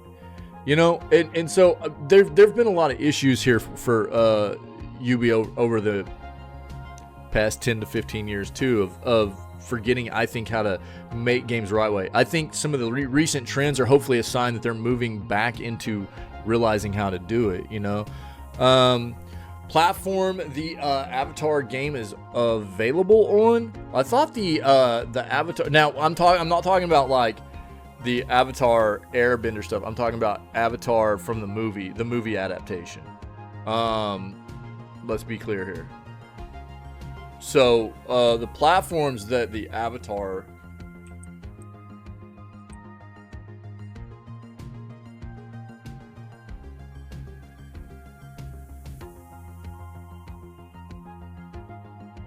okay, yeah, it's apparently pretty decent. Yeah. So it came out on most platforms, I thought. Yeah, PS5, Xbox Series X and S, GeForce Now, Windows, Luna. It's on most platforms, I think. If you're a PC gamer, I'm pretty sure it's on Epic. Avatar Frontiers of Pandora right there. I'll link this to you if anybody needs it for PC. Right here. There's that. I don't know if it's actually on Steam, though. I don't think so. Yeah, it sure is, dude. It sure is. Yep, right here. Funny enough, it got mixed reviews on Steam. But a lot of people that played it, that I talked to, actually said they really enjoyed it. It's on sale right now, too, on Steam, by the way. But a lot of people said they enjoyed it as a pretty good adaptation. I don't think it was something that was really, like, mind-blowing, but pretty. And gameplay was pretty decent, and worth a look anyways. So, but also Game Pass. I think it's on Game Pass. Isn't that what that just said? Is it on? It says GeForce Now. Let me look and see if it's on Game Pass. I'll pull that up.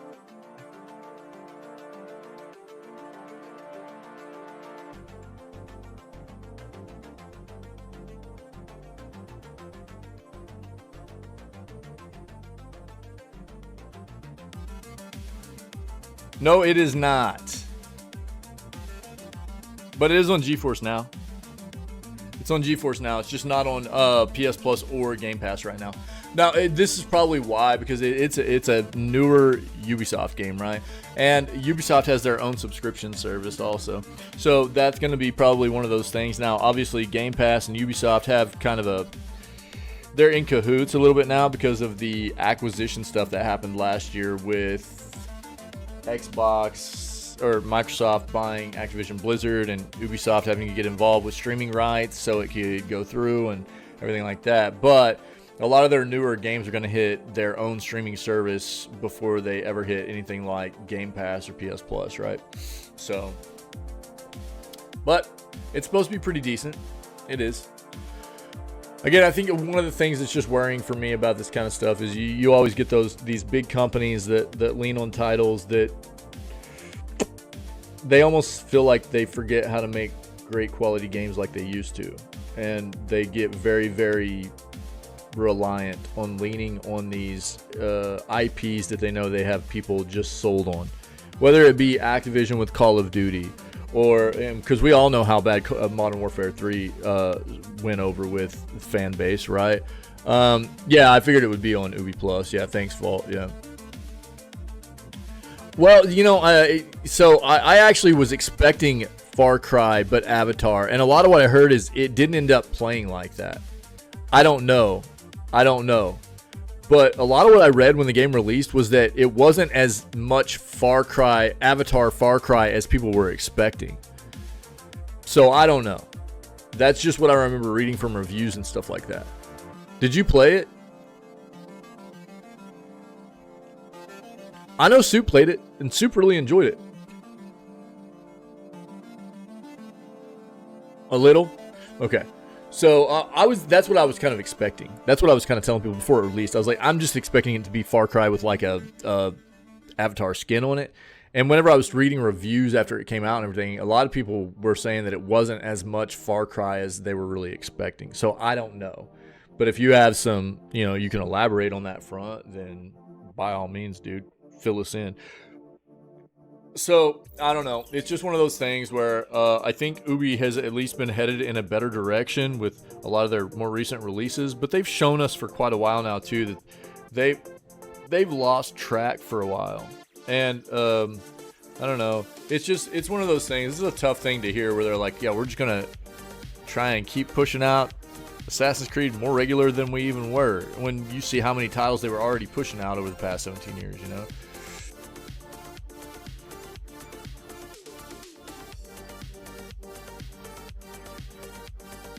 Oh, okay. Gotcha. Okay, so we'll get back into this. Gilmo touched on what players can expect in the more immediate future as Assassin's Creed Shadows is set to hit stores later this year, as well as a new game currently codenamed Hex that is also in development. There are a lot of good things to come, including Assassin's Creed Hex, which we've announced, which is going to be a very different game from AC Shadows. We're going to surprise people, I think, he said. Although multiple remakes are on the way, don't expect them to be released in the immediate future. A 2023 leak revealed that the much-awaited AC for Black Flag remake was still in the early stages of development, is being created by Ubisoft Singapore.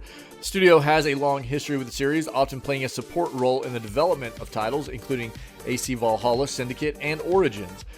Ubi Singapore is also the studio behind Skull and Bones. Yes, they are. Now, they weren't always. I think they took over towards the end of Skull and Bones' development, but let's be fair.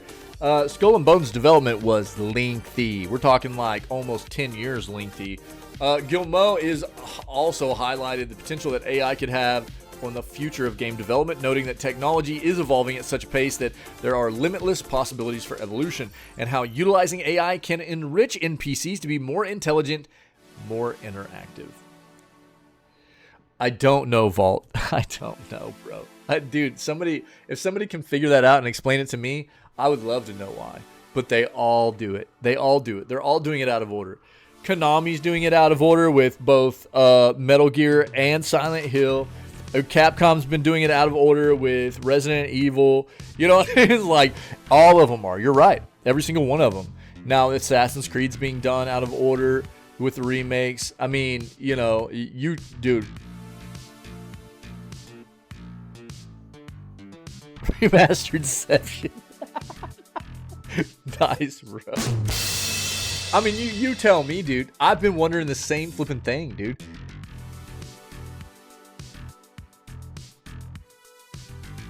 No idea. No idea. Is that what it is, Ferret?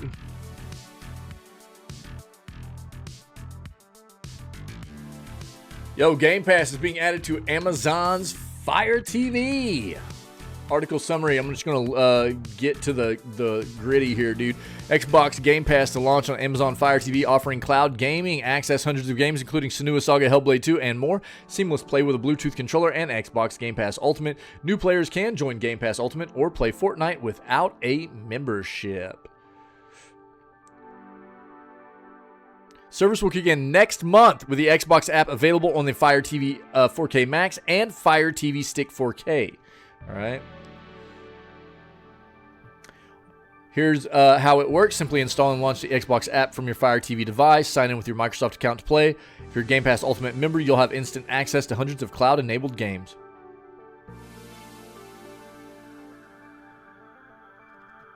There you go. Like, give me an AC1 remake. Yeah, I know, dude. It's weird to me too that they don't go that route. It's weird. You know, and I think one of the reasons I probably feel like that is because if there's a series like, say, Mass Effect that I haven't really played before, right? If I was going to go play the Mass Effect series, or even take Resident Evil, I've never really played through the Resident Evil series either.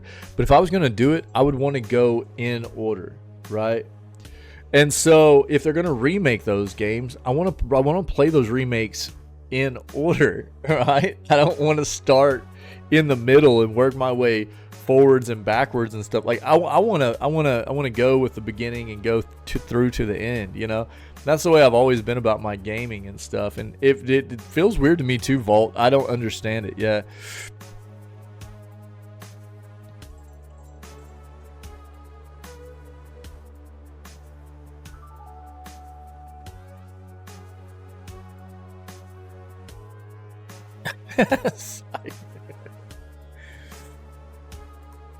Here we go. Nintendo is doubling down on security following latest video game leaker drama, man. The Mario Maker appeared to change up its strategy for the latest Nintendo Direct. Yeah. So we read a lot about this. This individual got ousted from Nintendo, an employee there. There was a leaker that had an inside track from an employee at Nintendo that apparently had some kind of back-end access to a lot of what was happening and going to be releasing and stuff. And the leaker ousted their source like an idiot. But, you know, that's the way this goes down, and we'll see what's going on here. I mean, Nintendo's always been pretty good at holding stuff pretty close before they're ready to release information about it, but there had been some stuff happening. Nintendo's working to beef up its security and IT training following recent reports of how major announcements were scraped from YouTube's back end ahead of major directs. The acknowledgement of efforts to curb internal information from being exposed by outside actors comes as the video game industry leaker scene gets swallowed up in weird drama. During its annual shareholder meeting Thursday, Nintendo was asked about recent reports by 404 Media and others on data security issues at Google, according to remarks transcribed by Twitter user InStyle, and translated by VGC. The reported incidents included mentions of an employee gaining access to the Yoshi's Crafted World trailer from YouTube's backend before the game was officially announced for Switch. A separate report by Insider Gaming noted other incidents and corroborated that lots of big gaming leaks come from data uploaded early to YouTube's backend and accessed by contractors. According to VGC, Nintendo acknowledged the reports that said the company was using outside security firms, new security system measures, and employee training to address the issues around leaks. It doesn't sound like the Switch manufacturer went into specifics about how it's plugging the leaks, but fans have been speculating about what steps Nintendo is taking ever since the latest implosion of an online gaming leaker last week. Yeah, Poyoro. Yeah. What the flip, dude? I didn't know they would include my responses in the report. Yeah, this is the person that got ousted right here, right? Well, yeah, we've already talked about that. Yeah, that they got threatened into revealing their sources. I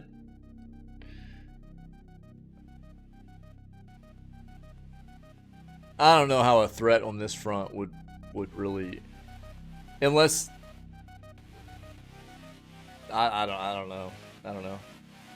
I'm not saying you're wrong. Seems weird, but online user Pioro was one of the last remaining leakers who seemed to at least occasionally have solid sources of information, but they came up surprisingly dry ahead of the June Nintendo Direct, where the company revealed a ton of first-party projects. I'll be honest with you, I like being surprised, though. You know?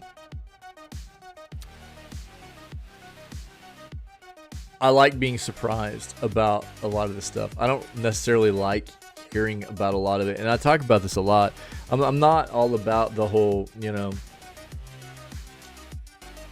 leaking of information, especially on a front of like companies getting hacked. And in my opinion, a company should have the buffer of knowing that they're going to be safe to give us the information when they're ready to give it to us, you know. So I enjoy being able to go and watch a showcase and get surprised by what's coming, instead of just already having some kind of unofficial but very good sound information that we already know what we're going to see in it. It kind of ruins the experience. It's almost the same thing as like the way I play video games. I don't like being spoiled. I don't look at information about the games I play. I don't look at walkthroughs, you know. I don't want spoilers, anything like that, because it's part of the experience for me. It's akin to that, you know.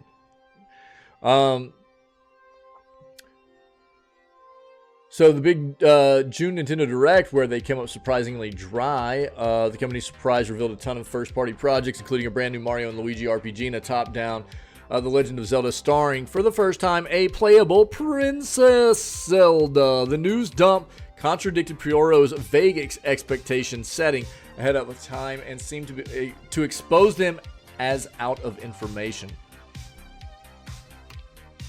As Bloomberg reported at the time, fans quickly realized that unlike previous Nintendo Directs, many of the games announced didn't immediately have store pages to go live on the eShop, suggesting that perhaps back-end data from those listings was part of how Pioro had been getting their information. The leaker then took the incredibly odd step of leaking their own source to Bloomberg, stating that source was a Nintendo employee in Japan, and that the back-end theory is a reasonable guess about where that person got their information from. Even more surprisingly, Pioro later locked their account, stating they hadn't expected their comments to a reporter to be included in a news article. Store pages for the games announced last week have only recently started going live, including one for the unexpected $60 premium for Donkey Kong Country Returns HD.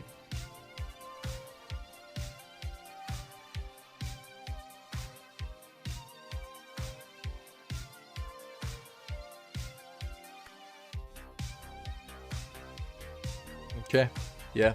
Well, we'll see how well it works. I mean, this is always a cat and mouse game, right? It's just like with development companies playing the whole, you know, spinning wheel of getting rid of hackers and cheaters, and then, you know, hackers and cheaters finding a way around. And we talk about this a lot. This is the same kind of issue here, right? I mean, there will be some other avenue open up of a person getting inside information and leaking that information, and then the company having to try to figure out how to close down that leak. And it's always cyclical. It always happens. Again, personally, I'm not a big fan of all the leaked information. I enjoy the surprise of it, but this is the world we live in, and you just kind of have to accept it.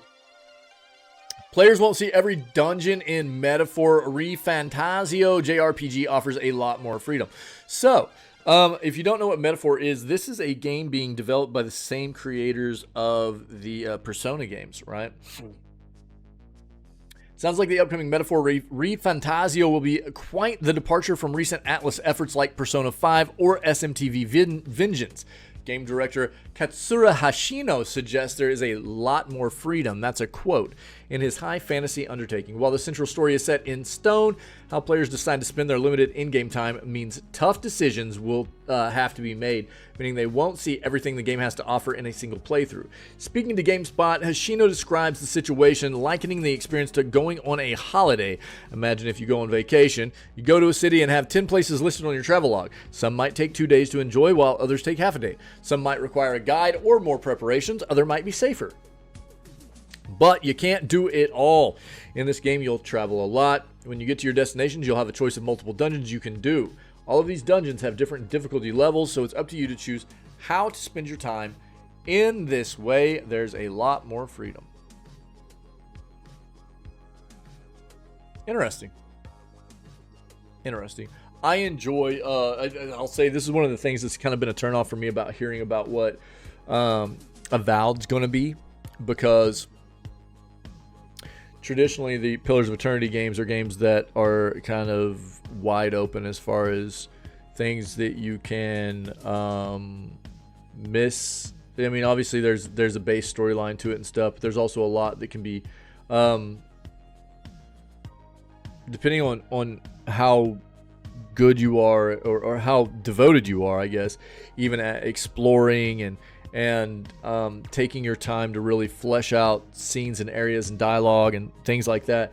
You know, there's always things that are potentially going to be missed in a playthrough for a game like Pillars of Eternity. And the fact that Avowed they've come out and said that they're basically going to make sure that you don't miss things like potential companions and stuff like that, it feels a bit weird to me.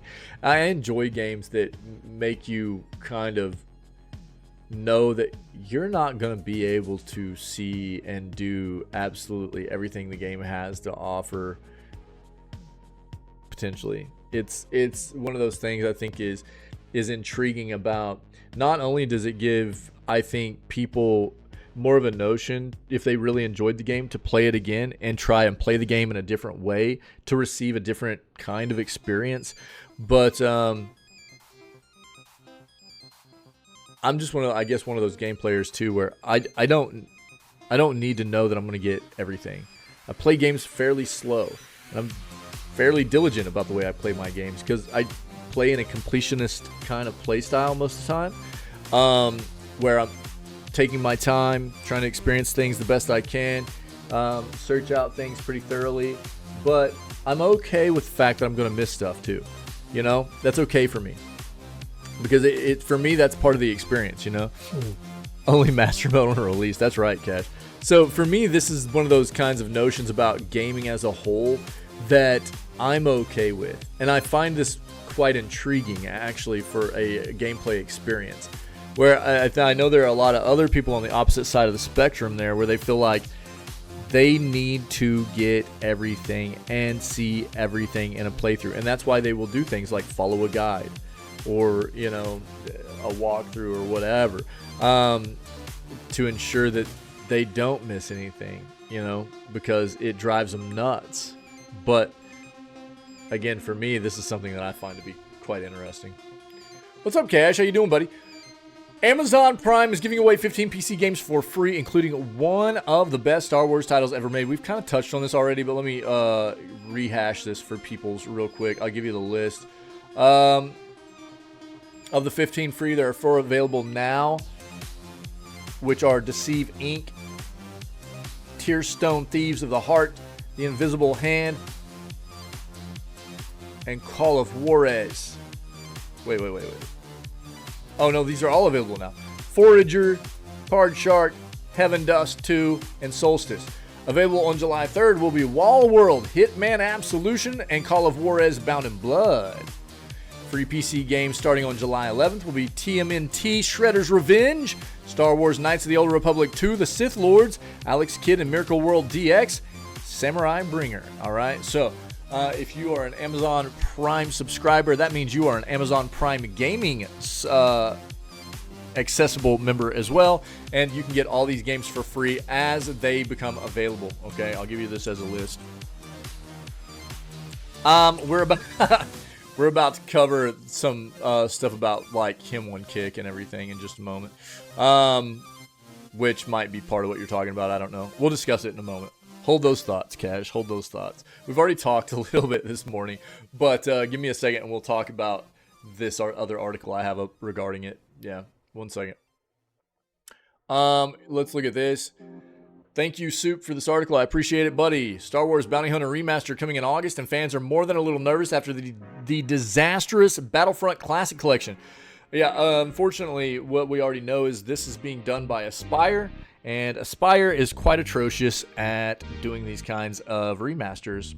Their releases are quite often pretty bad. This is a company under Embracer as well, which makes them look even worse. And so we'll see what happens here. But Star Wars Bounty Hunter, an updated version of the 2002 PS2 game, is coming in August. So, originally released in 2002 for PS2 and GameCube, it's finally coming to PC. Aspire Media, as you can see here, announced today that an updated version of the game is set to arrive on August 1st.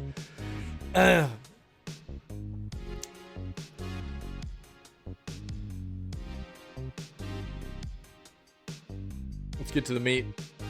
Yeah, Aspire's recent track record has some Star Wars fans a little apprehensive about this one. Studio did a great job with Tomb Raider 1 through 3 remastered, but the Star Wars Battlefront Classic Collection was an absolute train wreck. Aspire was also reportedly pulled off the Knights of the Old Republic remake. They absolutely were. They actually can't work on it anymore because Saber owns the rights to it. Now, it's a weird situation. Saber no longer is underneath Embracer. They're being purchased by some private investors. So Saber is leaving out from underneath Embracer now, and they are taking the rights to finish the remake of the Knights of the Old Republic with them, with the caveat that it will still be part of Embracer as well. Now, Embracer is not going to have any kind of actual oversight of the project. It's more along the lines of, I think that they're just going to benefit from some portion of the sales of what the game will bring in, right? But this was what basically the negotiations of Saber being sold out from underneath Embracer came to a head of. It was like, we want to continue finishing Knights of the Old Republic, and Embracer was like, we still want what is going to be pulled revenue-wise from that title. So they parted ways, and they're both still going to have their names on that title. But yes, Aspire apparently was butchering Knights of the Old Republic remake, and upon showcasing the some of the early stuff they had been doing with the game, a lot of the heads of Aspire got fired. Yeah.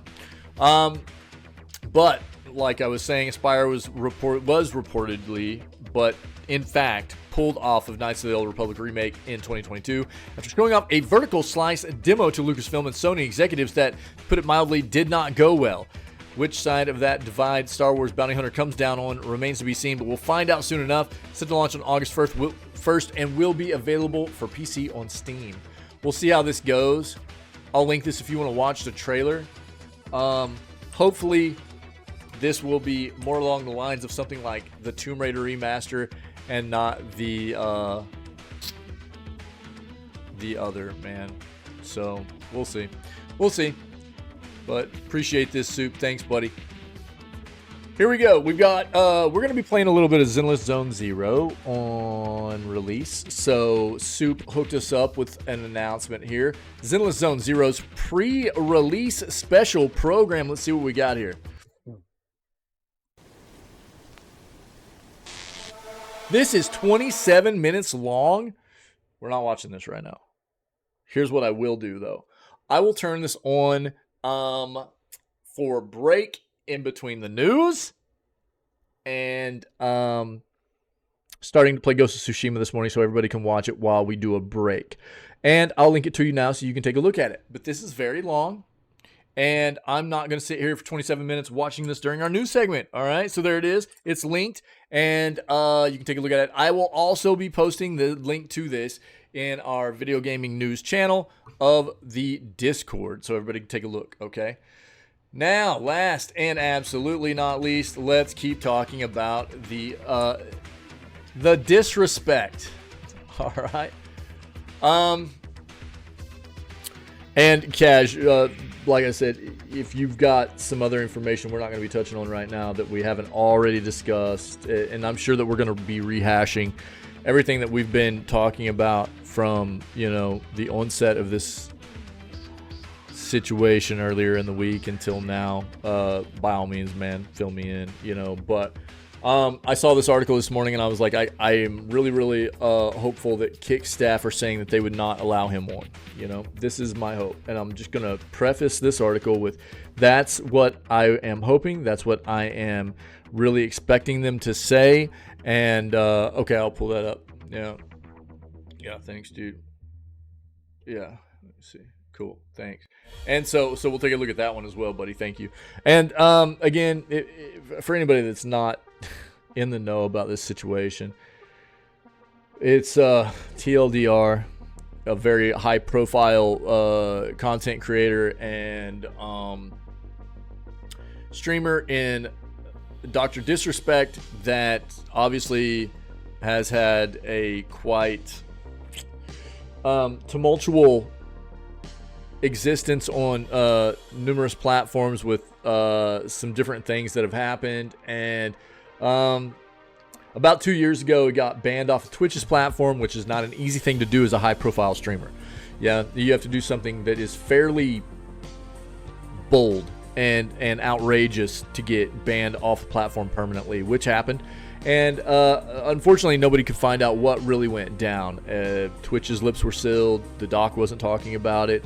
And everybody just kind of had to move forward wondering what went down. Now, no legal proceedings on the front of any kinds of criminal proceedings took place. So it was a weird situation. Now, there was some legal proceedings that went on due to the fact that the doc was under contract with Twitch, and they came to some kind of agreement where he still came out with some kind of money, but he was still banned from the platform.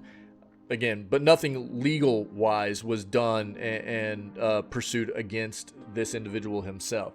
Now, as of earlier this week, what had come out was there were some former Twitch employees that had ousted the doc about what really went down, and apparently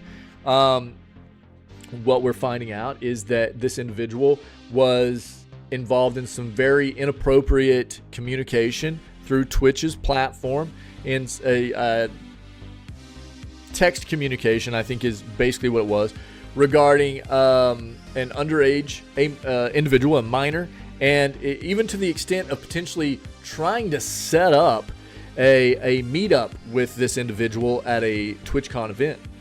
And after being ousted, the doc has come out and tried to defend himself and tried to say that nothing would have ever happened. And well, it's very easy to say that when I'm sorry, I'm not going to believe that, right? And it's obviously unacceptable, you know. And I've said this before and previously. I'm one of those people that I think that being human is making mistakes, and being human is learning from your mistakes, growing from your mistakes. But there are definitely things in life that are unacceptable, and you should be held accountable for. And in my opinion, things like this happen. You know, when you're talking about an adult in a place of power and trying to take advantage of a minor, you know, there was obviously not enough on the front of anything actually happening to pursue, you know, criminal charges, but it still was unacceptable. And you don't want people in places of power and prominence and influencing others that are willing to engage in this kind of activity and this kind of conduct themselves in this fashion, you know, and they absolutely need to be held accountable. And what I was saying before we even knew what happened was, if Twitch dropped him and Midnight Society, which is the development company he helped start, dropped him, which is what started this whole recent fiasco, right, of us finding out what it actually happened here, there had to be something to it, right? And now we know exactly what it was. So that's basically your TLDR. Hey, Cash. Okay, yeah, we'll take a look at it next. So TLDR, if you didn't know, that's what this is about, okay? And I'll say this, it's kind of wild to me, and I talked about this a little bit yesterday, even when we were addressing this situation again. I was running through some articles last night where or not articles, but I was running through as I was laying down to go to sleep. I ran through some YouTube shorts, and a few of them had to do with the doc and this situation. And it's wild that there are people that are still just having his back and trying to act like he didn't do anything wrong. And I knew it would be like that. Yeah, I knew it would be like that. People are acting like, you know, people are trying to shut him down for no reason, and that's obviously not the case. He's admitted to doing this, you know. He's admitted to doing this. And in my opinion, there's no condoning this. He should be done. No other platform, and that's where I'm going to get at now is, you know, Kick as a platform is going to comment on whether they would allow him on the platform. And I hope to God they say no. I hope they say no. Kick is a platform that allows a lot more leniency with streamers and broadcasters and stuff anyways, and a lot of people will find themselves in trouble on a platform like Twitch, and they'll go over to Kick because it's a more suitable place for them and the kinds of things that they want to be engaged in, right? But let's read this real quick. And then, Casual, thank you very much. We'll get into the Rolling Stones article as well. So, Kick's staff recent comments on the potential ban of former Twitch streamer Dr. Disrespect from joining the platform have sparked a renewed interest in the controversial figure's future in streaming. For 4 years, the reason behind Dr. Disrespect's permanent ban from Twitch in 2020 remained a mystery, until it was finally revealed to the public just days ago, sparking significant discussion within the streaming community. On June 21st, former Twitch staffer claimed on social media that Dr. Disrespect was banned because, quote, he got caught sexting a minor.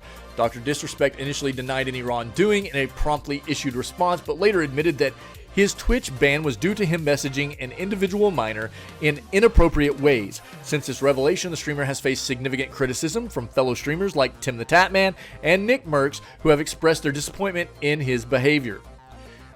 Kick, a streaming platform introduced in late 2022 to rival Twitch, has signed several renowned streamers including Aiden Ross, XQC, Amaranth, and many others. Kick has also made multiple attempts to sign Doc, who asked for $50 million to join the platform. After the revelation of the Twitch scandal, many are wondering if Doc will be joining Kick as he currently faces difficulties. Then it remains to be seen how his current platform, YouTube, will react. Commenting on these questions, Kick's head of strategic partnerships, Andrew Santamaria, expressed doubts about Doc joining Kick. He mentioned that there are still many unresolved issues regarding the situation and that it's too early to consider such a move. Is it? Is it though? Santa Maria also suggested that Doc might take some time off to decompress, making a comeback unlikely in the near future. While only time will tell when Doc will return to the streaming scene, his troubles seem to be increasing rapidly since this scandal. Midnight Society has cut all ties with content creator, Midnight Society being the development studio he helped create. Right? And the San Francisco 49ers have also decided to sever its association with him. Additionally, it is reported that NBA 2K24 is set to remove its Dr. Disrespect content in the coming days. Furthermore, it is worth noting that in April, the Doc spoke about the impact of his Twitch ban, describing it as a difficult period. He explained that the ban's consequences went beyond just losing his platform audience, leading to missed opportunities and financial losses from deals and sponsorships with major brands like Nike and Oakley. So, while this is the thing,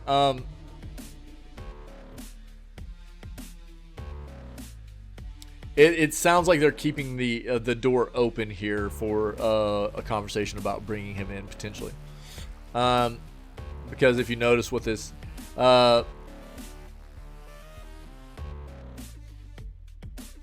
Kick's head of strategic partnerships, Andrew Santamaria, expressed doubts about him joining Kick, but mentioned that there are still many unresolved issues regarding the situation and it's too early to consider such a move. What's wild is that you've got a platform stating this right now, whenever you've already had Twitch. And again, Twitch is not a platform that is really quick to permanently ban a prominent figure like this. But they said, we do not want to be involved with you anymore. This is beyond anything that's acceptable. And I mean, coming from Twitch, that's that's pretty big, I've got to say. You know, yeah, that's the problem, right, Cash? That's the problem. So they've definitely set themselves. That's what I was trying to get at earlier too. They've definitely set themselves, and obviously his own development company that he helped start, which is developing a game called Dead Drop. They've cut ties with him because they don't want to be associated with somebody that's conducting themselves in this manner either, right? But you've got a platforming kick that is definitely of a status in trying to give a lot of content creators that have found themselves in hot water a place to go. Let's put it that way, right? There are a lot of content creators that have found themselves being in violation of terms of conduct on many other platforms that have decided to go to Kick because Kick is far more lenient on things. And things being a plethora of areas, right? But when you're talking about something in regards to what this is unacceptable. And nobody should want to be involved with somebody that's going to be, you know, potentially engaging with minors in inappropriate discussions, inappropriate talk, trying to meet up with them even to potentially engage in inappropriate acts. You know what I mean? This is not it. He, in my opinion, you know, needs to be shut down. Nobody should want to have anything to do with this individual. Now let's read this one. Let's see.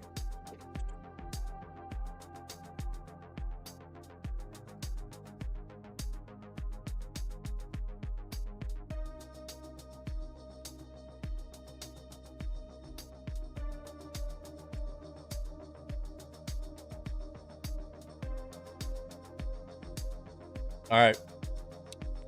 So, from the Rolling Stones now. Casual, thanks, buddy. I appreciate it.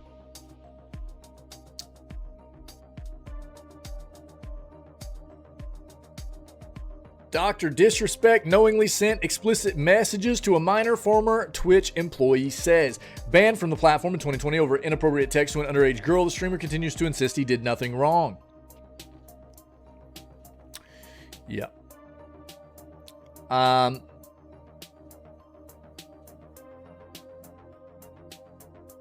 4 years after gamer, celebrity, and streaming star Dr. Disrespect42 was banned from Twitch for undisclosed reasons, reports emerged this week that he had allegedly used the Amazon-owned platform's direct messaging feature to send sexually explicit texts to a minor. Now, the internal response to those alleged conversations, long a subject of rumor and speculation, is finally coming to light.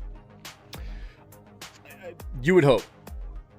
He's already removed himself from, like, he's already basically come out with a once all this came to a head and all this came to light, he was like, I'm taking time off. Me and my family are going on vacation.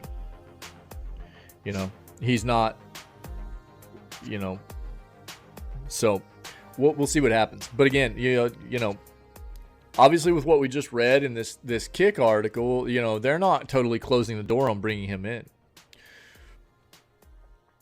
At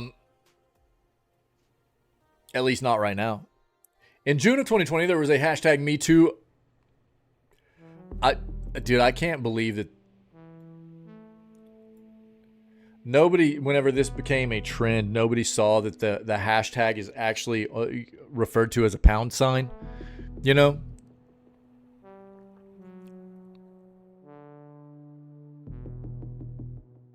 Reject all over it. We've talked about this. You know, and nobody noticed really that it was like, because you know, it's hashtag. Are you making a joke? I'm just stating the truth. The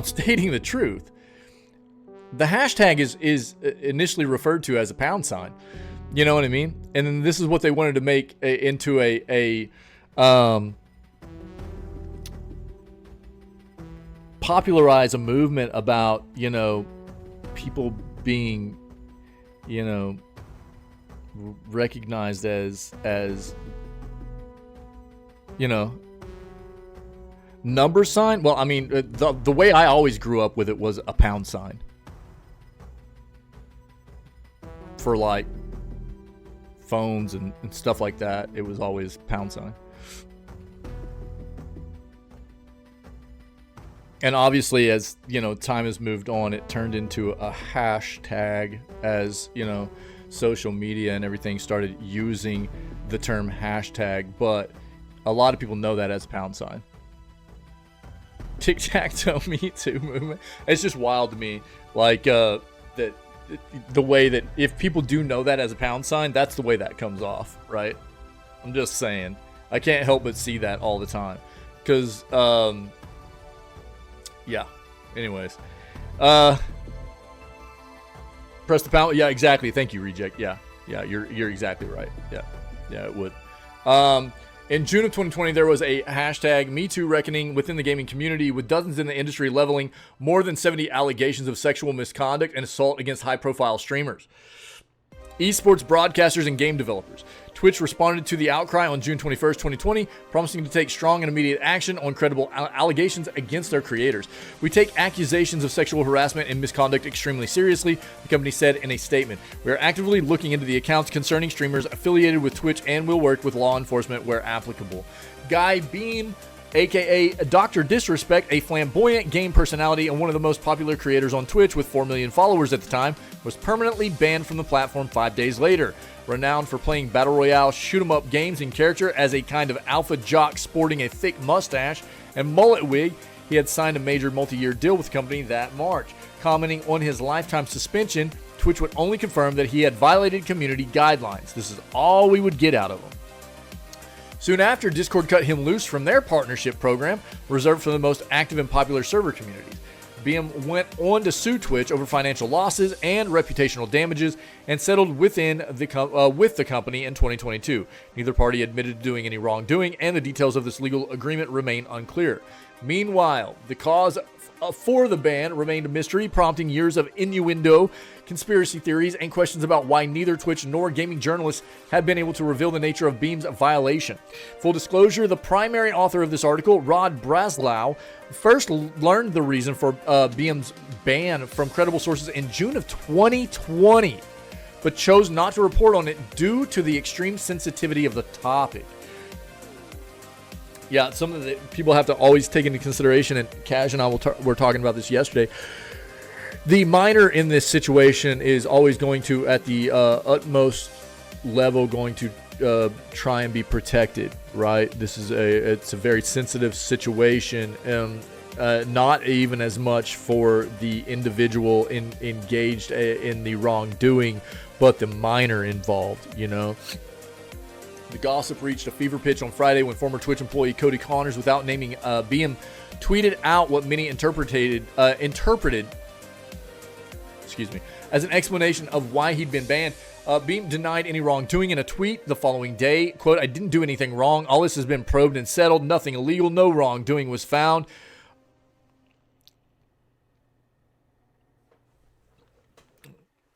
Legally, apparently there was not enough there, right? But from a moral standpoint, right, anybody with a sound moral compass is going to go, this is not acceptable, right? After independently reviewing internal Twitch communications and interviewing a source with knowledge of the situation, Rolling Stone has learned that Beam was kicked off the platform in 2020 for allegedly sexting a minor through a since discontinued messaging feature called Whispers, even after learning she was underage. This is the big thing here, okay?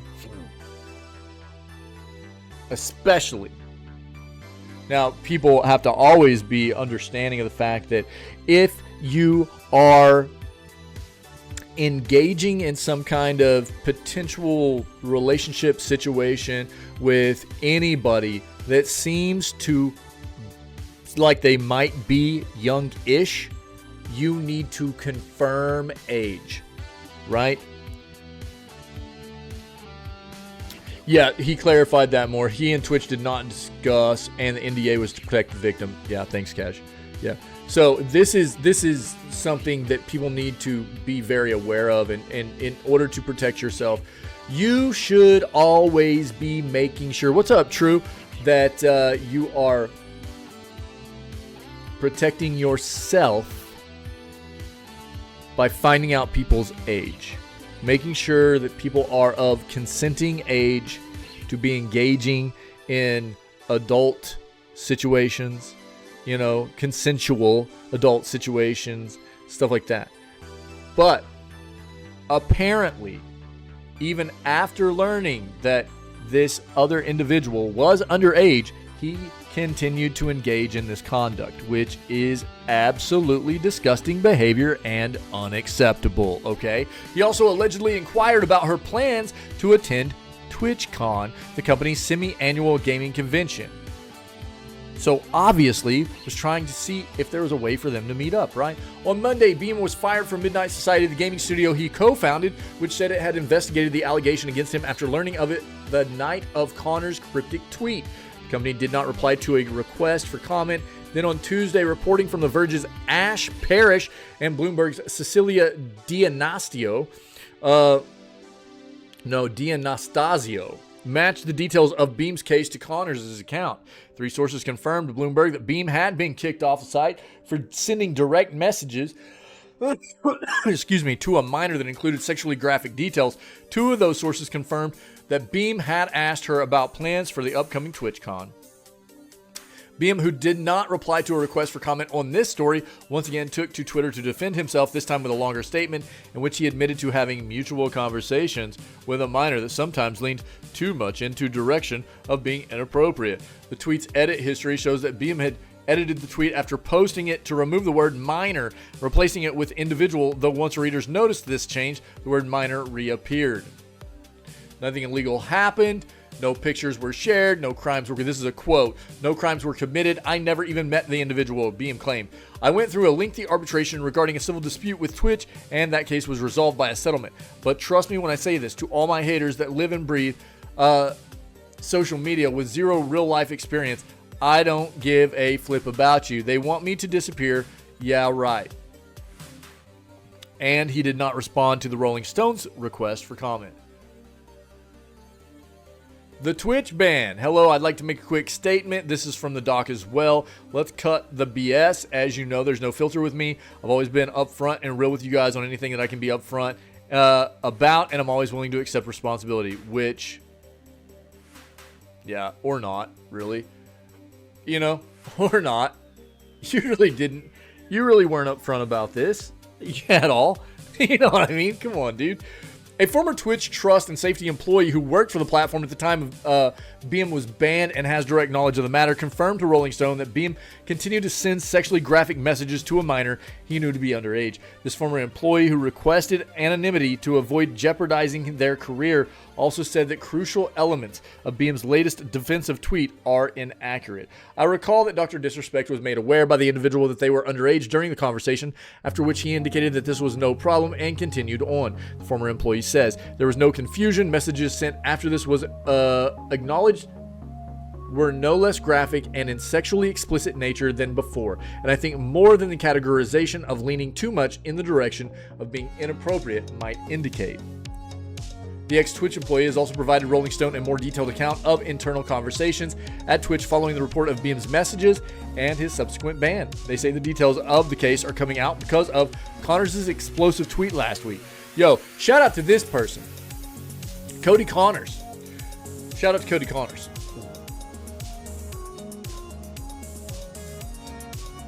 Finally, somebody had the balls to blow this wide open as it needed to be. So, shout out to Cody Connors in this. Let me just say that, okay? I don't think probably there are enough people giving credit to Cody Connors right now for blowing this thing wide open. Because honestly, had that tweet not been made, this still probably would be something that was like just kind of being wrapped up, right? Cody definitely got the ball rolling. Me and many of my former colleagues are only comfortable speaking up now because of it. Exactly. Our priority is always the safety of the alleged victim and to keep their identity secret, they said. As some of its streamers faced a flood of sexual misconduct allegations in June of 2020, Twitch created a incident response team codenamed Gold Sparrow to develop a process to investigate and take action on the reports as one unit. The former employee says, "We wanted to be able to process mounting investigations quicker and with more resources while providing as much support for the victims as possible," the former employee says. This was like, there were a lot of people, man. There were a lot of people getting nailed for pretty disgusting behavior back around this time period. Yeah, no doubt. Clap for Cody, dude. When the initial report about Beam's alleged inappropriate messages came through in 2020, an investigation began. Quote, after reviewing the contents of the whisper conversation, it quickly became clear the egregiousness of conduct and what actions Twitch needed to take, the former employee says. The decision to permanently terminate Beam was relatively quick due to the severity of the behavior. Twitch can't and won't make the alleged messages public, the ex-employee says, as this not only endangers the victim, this is the big deal, and investigations by law enforcement.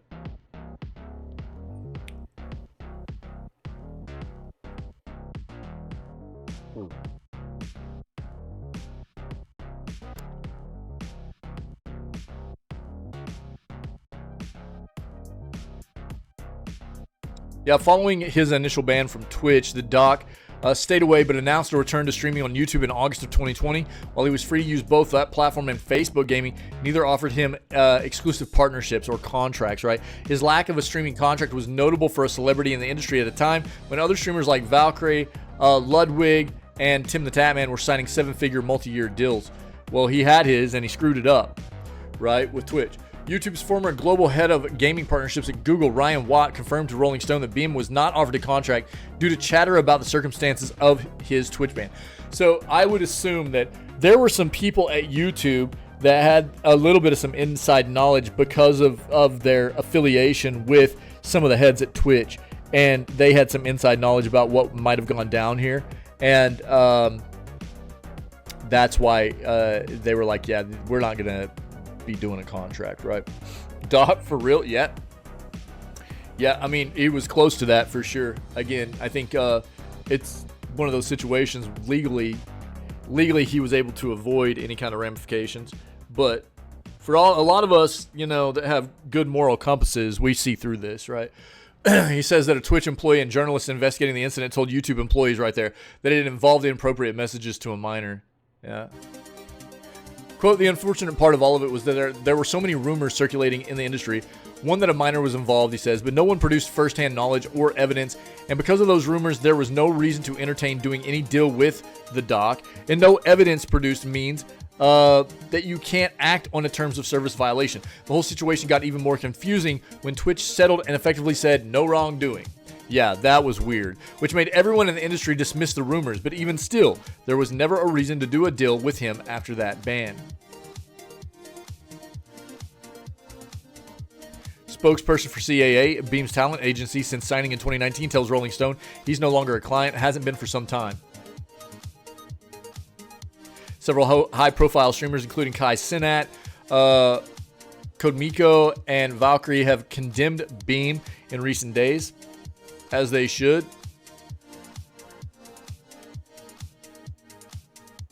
Even today, I'm humbled by that experience, quote, says the former Twitch employee who was at the company when it mobilized to address the reports of misconduct by Beam and others in the summer of 2020. The bravery of the victims speaking out and the commitment by my colleagues to do the right by them. I hope that we're all on a better path for it now. Shout out again, dude. I mean, this would... There's no telling if this ever would have come to light had it not been for Cody Connors, right? That was his name, Cody Connors, I think.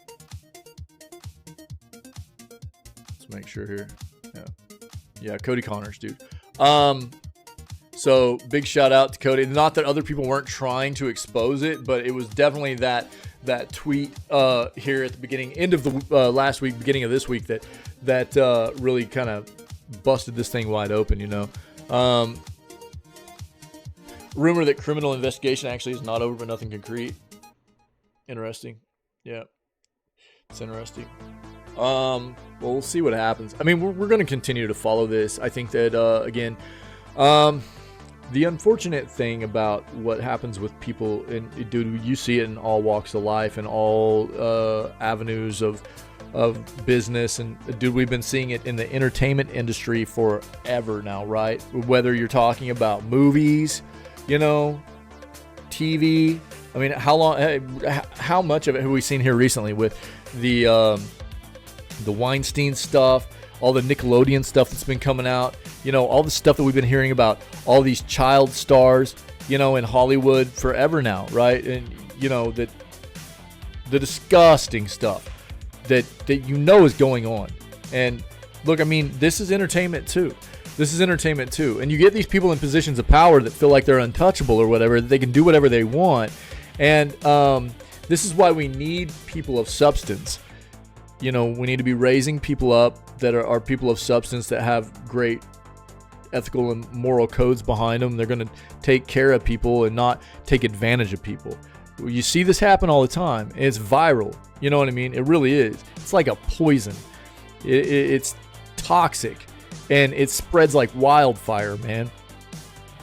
And this is exactly why I think that you know, we need more and more people doing good and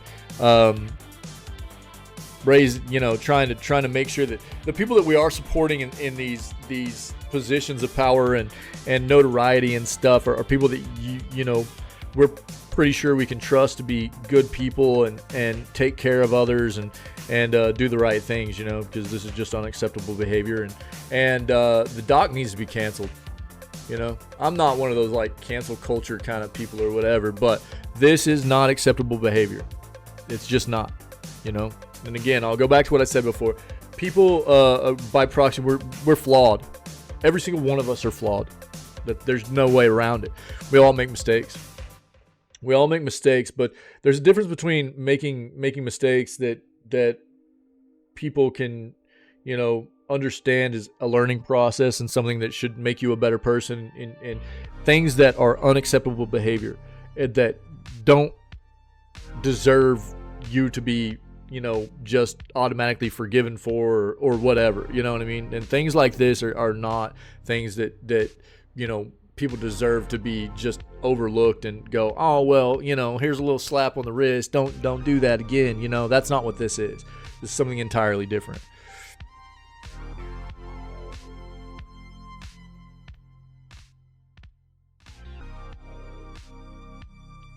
Kind of a nice little jam right here, isn't it?